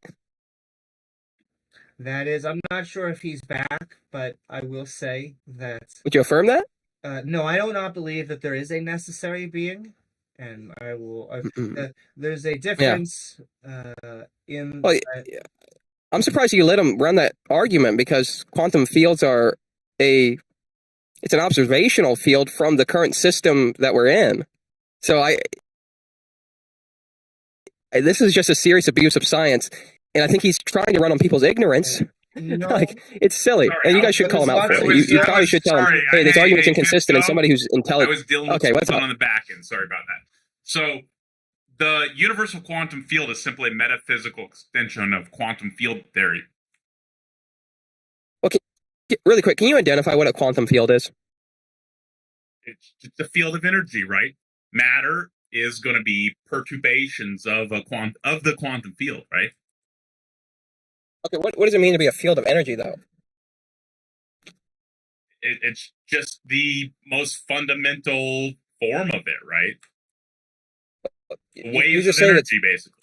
It's waves, right? Okay, quantum fields are just part of a broader framework called quantum field theory, though. The universal quantum field is simply a metaphysical extension of quantum field theory, and it's highly supported by quantum field theory. Universal quantum field. Are there actual papers on that term specifically? Universal quantum field? There's a bunch of metaphysical extensions off of it. I don't know if they call it exactly that. Okay. Yeah, but it's all dependent on quantum field theory, which is just a theoretical framework that describes the behavior of particles and forces. It's a description of what happens to the physical world. It's not something that's manifested. Is it not Fipdo? Wait, what? No, these particles do exist, but that's what quantum field theory is. It's an observational. It's an observational field. It's not substantive. Fipdo, the particles are. Oops. So it's a non-substantive field that you're talking about. Interrupting me. So the particles are simply perturbations of the quantum field. The particles are part of the field. It's us being able to observe on a quantum level of particles that are there. They're not like on some. They're not in the 17th dimension outside of space-time because we're observing them. I'm saying that's what you're implying. I heard your debate with the other guy. Quantum field. The universal quantum field. Okay, when you say universal quantum field, what is that emphasizing? When you talk about field theory in general, what is it? Is it substantive, or is it a tool of observation? It's describing real things that exist. Yeah, real things that exist. Yes. Yeah. Are they physical? Everything is physical. So you're a physicalist. So you don't believe that the universe came from a non-substantive, a non-physical, let's just say substantive, but non-physical substance. You believe that it came from a physical substance from according eternity to the past. stuff from stuff principle, that would be the only assumption we could make, right? Yeah, stuff from stuff. So 100% of our observations confirm that everything in existence arises from pre-existing stuff. From something. Nothing spontaneously forms from nothing, right? But we have different justifiers. Extending from that, given that all observed phenomena arise from pre-existing stuff, it is highly probable that the current state of the universe followed the same pattern and arose from pre-existing stuff. Yeah. Well, so I'd agree, except in one fashion. I'm saying that we came from a substance, let's just say a substance that is personable, that is eternal, that is non-physical, something that does not depend on the quantum fields existing. So my argument proves that false, right? Wait, why does your argument prove that there is no being such as because what you're saying, what your argument is an argument of conjecture. You're just saying what if. This is an alternative option. You're gonna fucking deal with my argument, or I'm gonna mute you. Quantum fields are physical, by the way. Donald C. in our audience has indicated this. So, premise one: if the universe exists, it must have a necessary being or principle that explains its existence, right? And so this is going to be grounded in the principle sufficient reason. Premise two: the universe exists. Right? This is just empirical observation. Premise three: the universal quantum field is identified as this necessary being. And as I explained earlier, it is fundamental. It is the self-sustaining reality that underlies all physical phenomena. It is not dependent on anything else for its existence and provides the foundation for existence, matter, energy, and space and time. It fulfills the role described in premise one, the necessary being role. When you talk about quantum fields, are you talking about a field of observation? Because that is what we're talking about when we talk about quantum fields. It's like looking at a piece of grass, and then it's like looking on the quantum level at the same piece of grass. I very clearly described this to you over and over and told you this. At this point, there's no going forwards if you're not going to engage with the argument. Let's go forward. Imagine How do you know? Imagine if I said you claim your God is non-physical, so it doesn't exist, right? Instead of actually engaging and presenting an argument, right? Yeah. You would be very disappointed. Okay, that's a strong. Okay, that's not even my argument against you. I'm not saying quantum fields don't exist. I'm saying your God was your argumentation does not exist because it's non-physical. What would you say? I'm sorry, what? If you said what? Your God is non-physical and does not exist because it's non-physical, what would you say? That's an assertion. You don't have evidence for non-physical things not existing. It's an argument based on ignorance. Demonstrated, right? So no. So it would not be an argument from ignorance. You would claim black swan probably, and then I would say provide one non-physical thing, and you couldn't do it, right?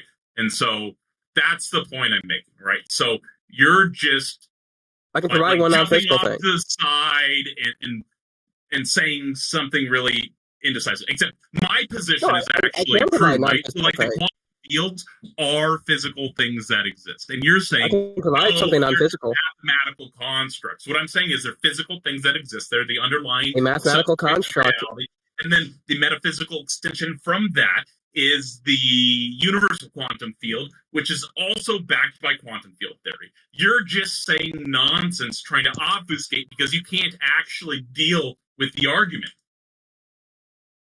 A mathematical, just to note out. That was a straw man. It embodies all okay, what you said was you asserted, if you asked me for the universal quantum field embodies all the key attributes of necessary beings presented by pretty much every theologian, right? So aseity, the universal quantum field, is self-sustaining, existing by necessity. Eternality, it transcends time, existing eternally without beginning or end.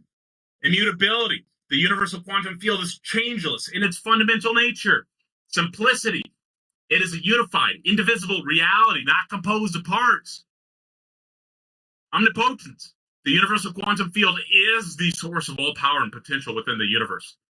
Omniscience, It contains complete information about the universe governing all physical phenomena. Omnipresence. The universal quantum field permeates all space and time, ensuring no part of the universe is beyond its influence.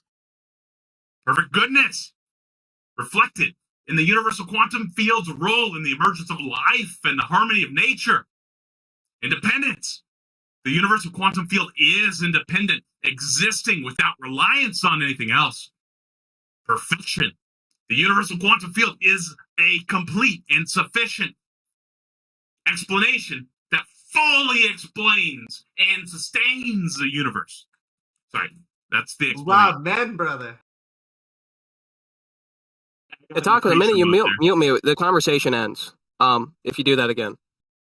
But I'll mute you. I do want you to not. I do. Okay, well, I would have like equal respect in that area then. So when we talk about quantum fields, and I'd like to first not have you gish out over this. So one thing that you tried to say and get away with was if I asked you for something non-physical, you would not be able to provide it. But I can provide something non-physical. Quantum theory. Quantum field theory. It's non-physical, non-substantive. It's a theoretical. What do you call this? Theoretical thought.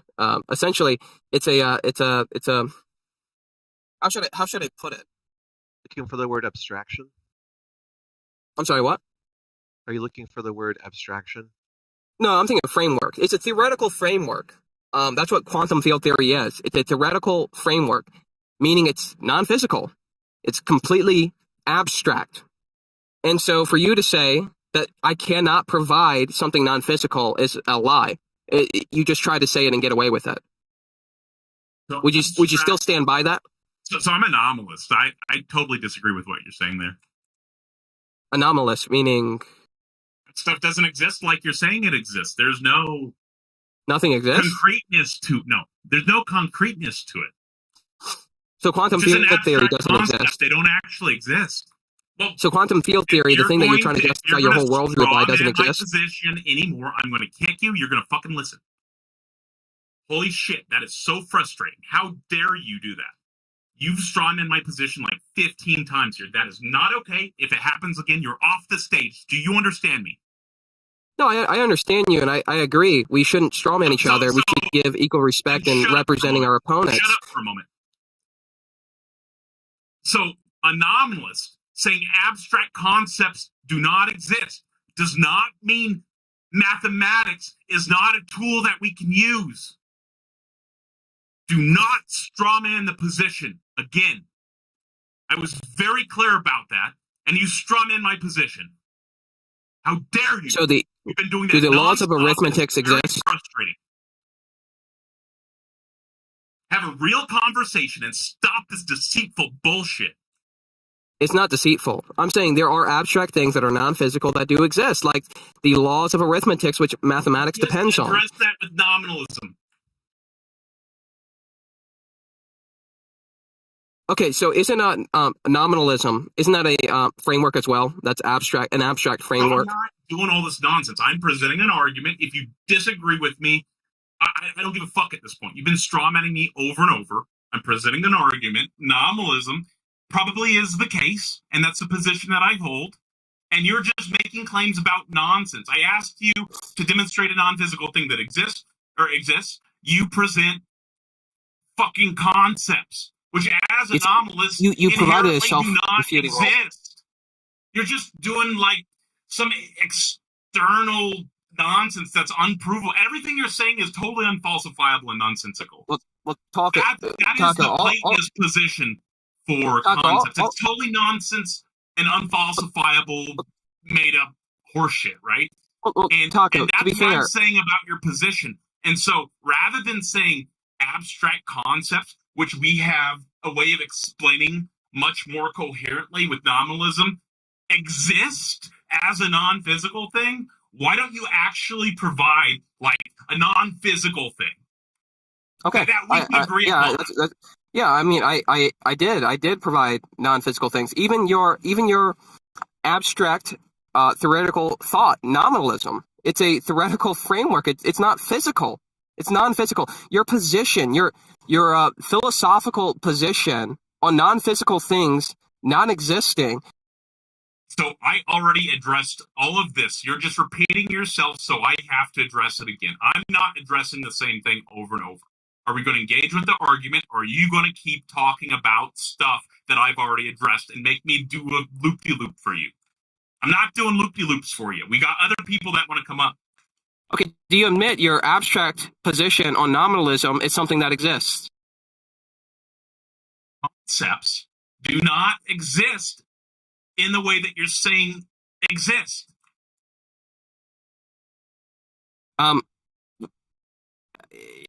In the way that I'm saying they exist? What do you mean? In the way that I'm saying, like, I do agree they don't physically exist. You can't touch it, taste it, smell it. Are merely labels and things that we use to describe patterns and behaviors and ways to address things, right? They're not things that actually have existence, right? They're just ways that we use to non-physical describe existence.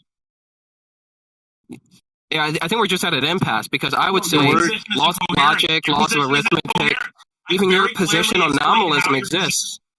Don't you dare overtalk me again. I very clearly explained how your position is incoherent. And so I'm saying, because your position is incoherent there, I can't accept any of this nonsense that you're saying about abstract concepts existing non-physically, right? And so I'm asking you, can you provide something that we can both agree upon that actually exists non-physically?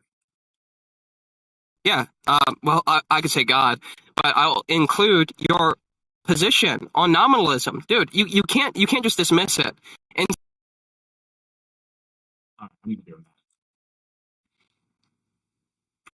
Fun conversation, though. What's up, Sesmets? It's over. Yeah, he got into all this quantum stuff, and then he also touched on abortion, and he just loves the controversy, I think. You just kept commenting.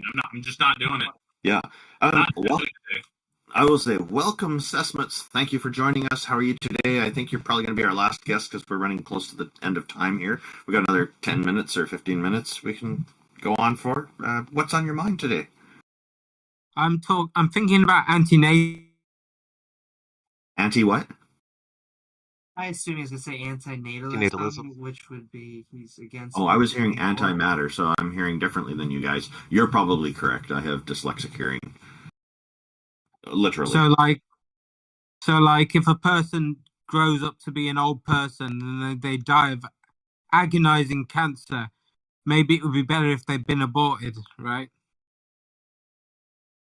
I disagree. What is it that you're asking? I'm asking if it's correct to if it does more harm to abort a fetus or if it does more harm for the fetus to be born.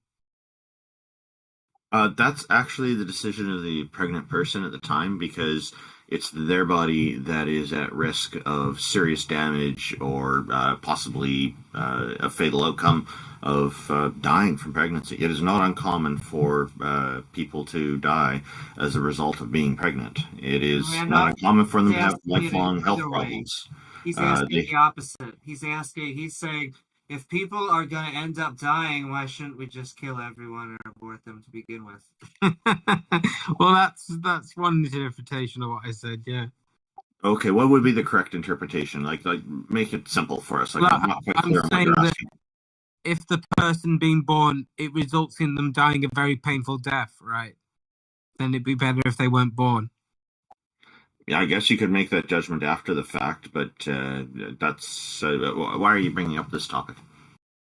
It's a position called anti-natalism. And okay, are you in favor of anti-natalism? Tentatively, yes. Oh, okay. Why do you think that would be justified? Because it's very difficult to predict the future. Obviously, we can't go back in time and change things. So how would this be a realistic position to hold? Well, what's unrealistic about it? The fact that you can't go back in time and induce an abortion.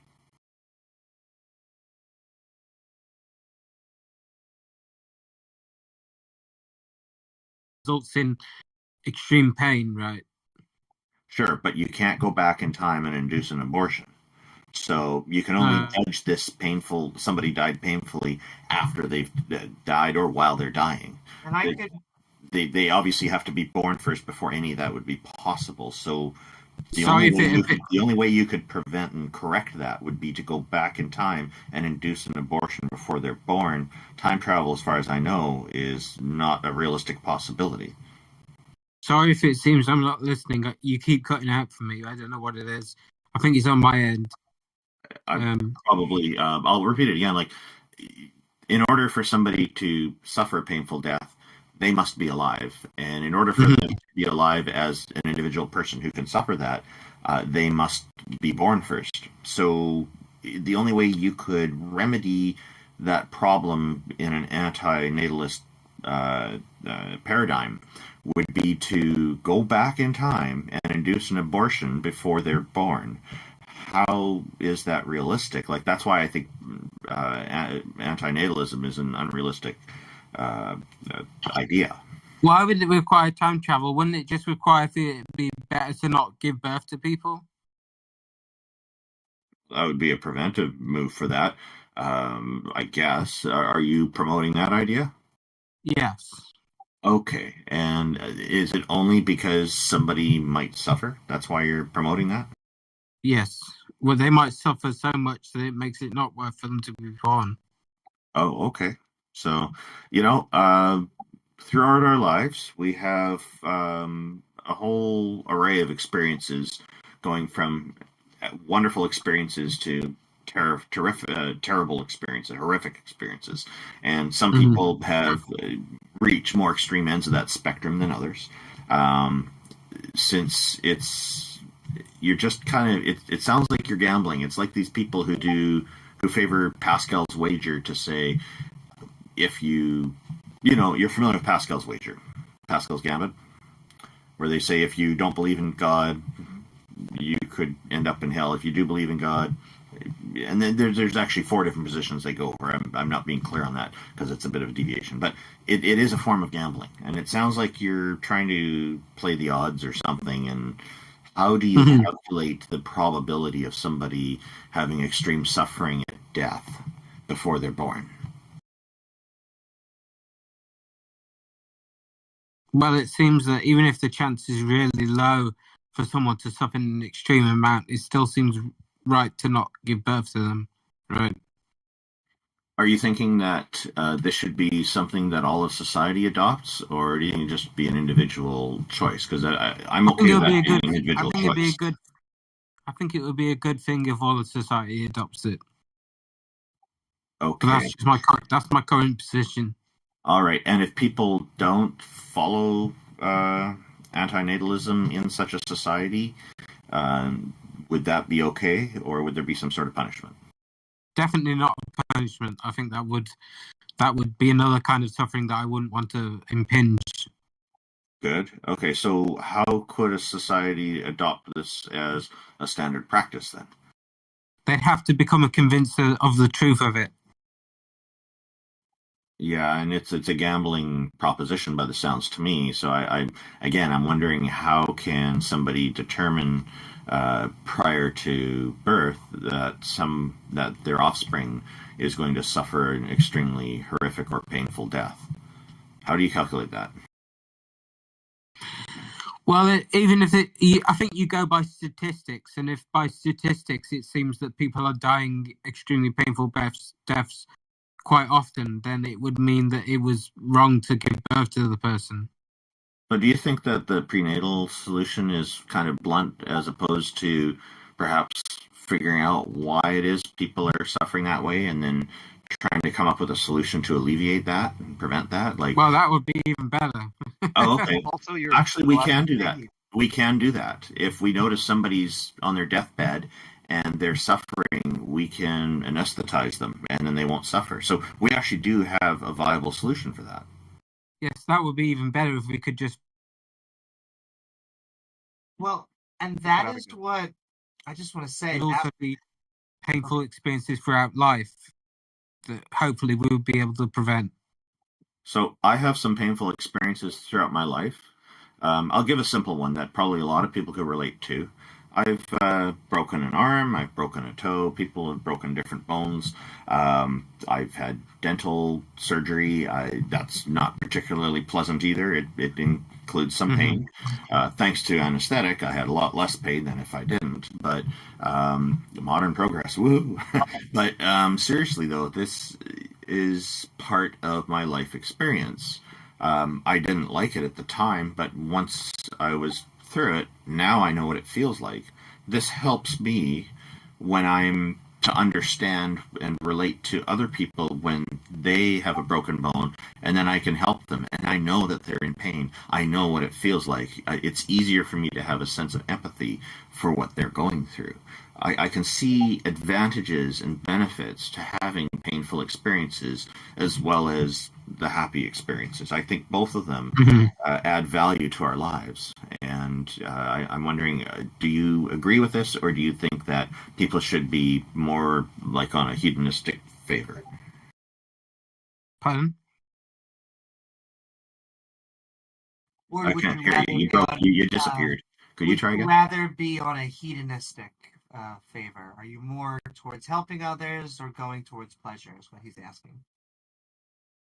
Oh, well, I think it's important to reduce harm, is what I think.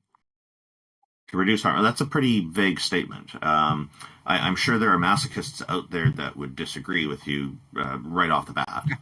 Could you But be I more think specific?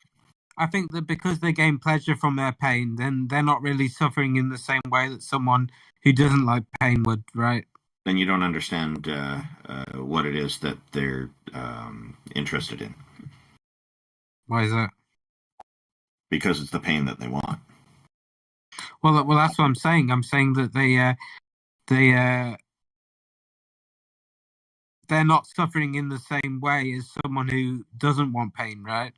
Sure, yeah, but they want the suffering. That's not pleasure. They don't take pleasure in that. They want the suffering.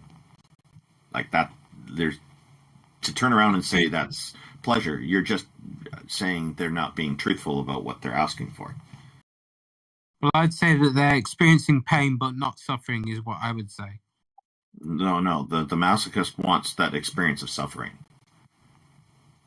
Not just the pain. They want the suffering that goes with it. Let's just take a very simple example, sesmets. Is it ethical for me to give you a surprise birthday present? I like where this is going.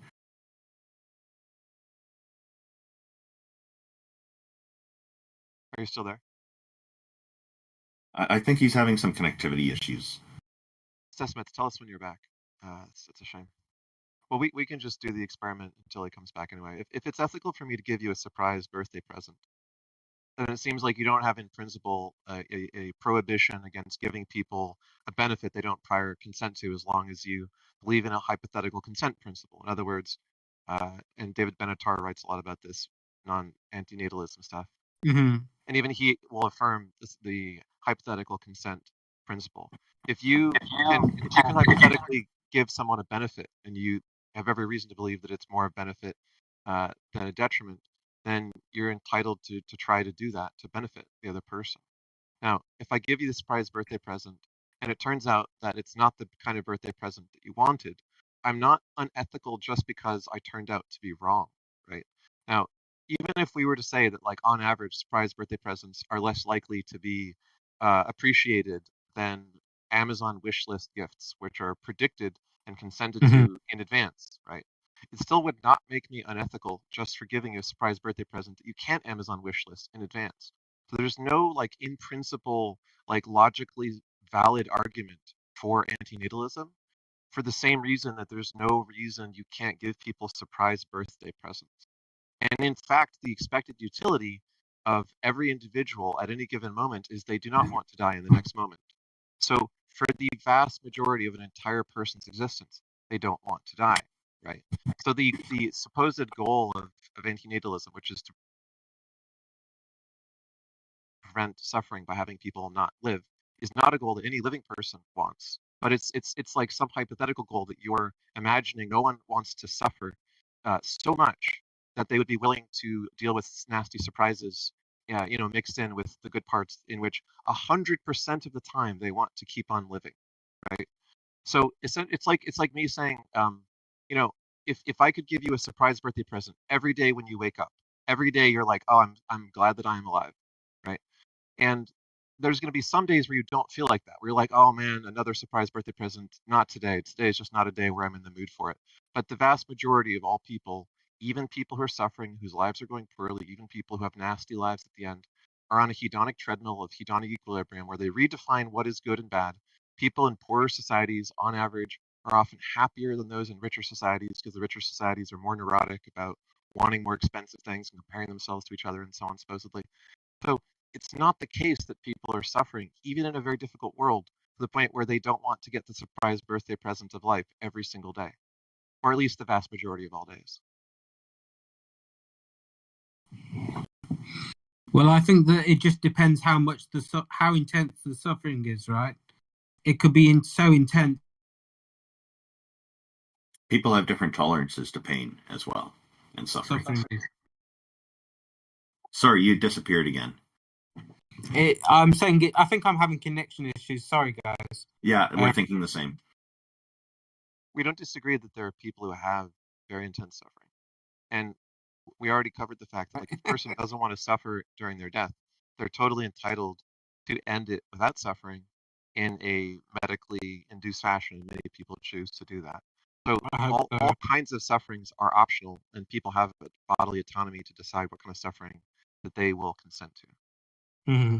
But you don't really have the job of deciding that everyone else is going to not be glad to experience the thing that they want to keep having for every day that they're alive, other than, occasional days or months or years where they're not feeling so well, which, many of us go through at one or 2 points in our lives. But despite that, most of us choose to get through those and continue simply because the good vastly outweighs the bad, just like getting presents is nicer than getting no presents. Mm-hmm. Mm-hmm. Yeah, I do think it just depends how intense the suffering is. And if you can opt out of it, and if you can just be anesthetized or something, then that would be the perfect solution, right? It'd be better to be born and then to get anesthetized when you die. So I think the question is that an option, right?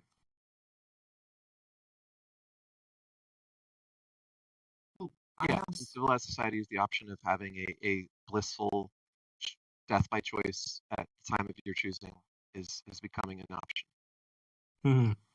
Well, good talking to you guys. Oh, one thing before you go. Yeah? Like, intensity of suffering is a subjective thing. So, and pain. So some people can tolerate more or others less. That would seem to me like a very difficult thing to be able to regulate in a society. How much is acceptable? Mm-hmm. Well, do you agree or disagree? Or I do think it'd be hard to regulate. Yes. Yeah. Your position seems untenable to me. Interesting to discuss, though. Yeah, I'd stay longer, but I think my connection's having too many problems. Your timing's just right because we're just ending. Go ahead, Amy. Yeah. Well, I just wanted to build off what you guys were saying. An anti-natalist position.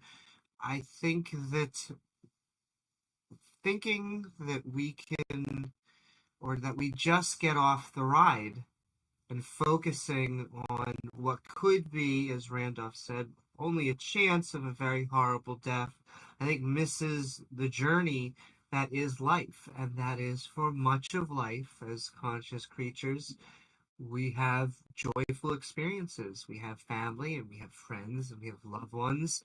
And we, for the most of it, have good lives. I think in these times, even though it doesn't always feel like it, because there's always shit that's going on, however, we live in some of the best possible times because of technology and medicine. And just because the ride ends doesn't mean that we shouldn't get on the ride. In fact, sometimes it might be a little bit crazy if the roller coaster went on forever. Sometimes what makes it fun is that we are able to go and it eventually ends. We just want a dignified one, and as Randolph also said, we want to work to cure those problems. We don't want people to die a horrible death, even if death is an inevitable thing. we should use science and try and make it the most humane as possible and help people in need so we can live a good life. Thank you, Sesmet. Yeah. Oh, go ahead. Thank you. Bye. Thank you very much for your time today and for raising this topic. I think we're coming to the end of our show here. Did anybody have final things they wanted to add to this before we continue with that? I'm sorry for it. It always feels like I'm interrupting, and so I'm sorry if I talked over anybody. I really mean well.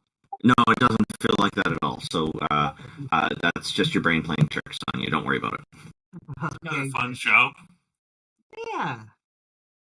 Yeah, at the end we got into some pretty some controversial topics, and I think it went well. Ajax, did you have some thoughts on things or other information you'd like to add that would have been helpful in some of the discussions that were going on? Well, I was only able to listen for most of today, but I enjoyed the show, and just want to say I encourage everyone to think about someone in their life or possibly life that they want to create, and give the best possible surprise presents and good things to all those that they care about or want to create and care about around them. Yeah, and one easy gift that you can give is blood donation. So many of the blood donation places, if you happen to have tainted blood, things have changed where they can still make arrangements to take a donation from you, because even tainted blood can be used for medical research. If they know what the taints are, what the problems are, they can do research in a way that can still be helpful. And then they're not having to take from good blood supply. So there's less demand on the system that way. So you can still end up helping indirectly the people who need actually good blood. So do consider blood donation if you can. If you're not sure, you also would probably be good to talk to your family physician about it to make sure that this is something that you're in a good state of health to do. But I encourage that. Sorry? Play the Tainted Blood song to get yourself all hyped up about it. It's a fantastic song. I have to look into that one. I've not heard of that. But thank you, everybody. Really appreciate you all being here. I'm just going to mention our sponsors here. It's very important.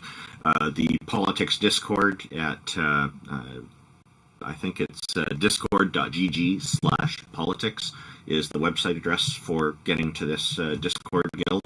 It is they're fantastic. They've been making sure that we have a stage that and they've got Taco self-managing it, which is fantastic. They really accommodate us well. We're very happy with that. They bring this wonderful audience to us, all these great people coming in having wonderful things to say, and a few people here to cause trouble. It's an interesting mixture. We're getting the best of all worlds, I think, and do appreciate everybody's contributions to the conversations here. Thank you very much. Also, the other sponsor is Canadian Atheists that takes care of the website. You can find out more about the website at www.theisthelpline.com, and there are links to our sponsors in there too. If you want to find out more about the hosts, there is a section under About that if you go to click on the About link, About Us, it will tell you everything about the various hosts and what our YouTube channels and other social media links are, should you want to follow us in other venues as well. Thank you, everybody, for being here, and again, really appreciate it and hope you have a wonderful weekend. Take care. Bye. Yeah, everyone.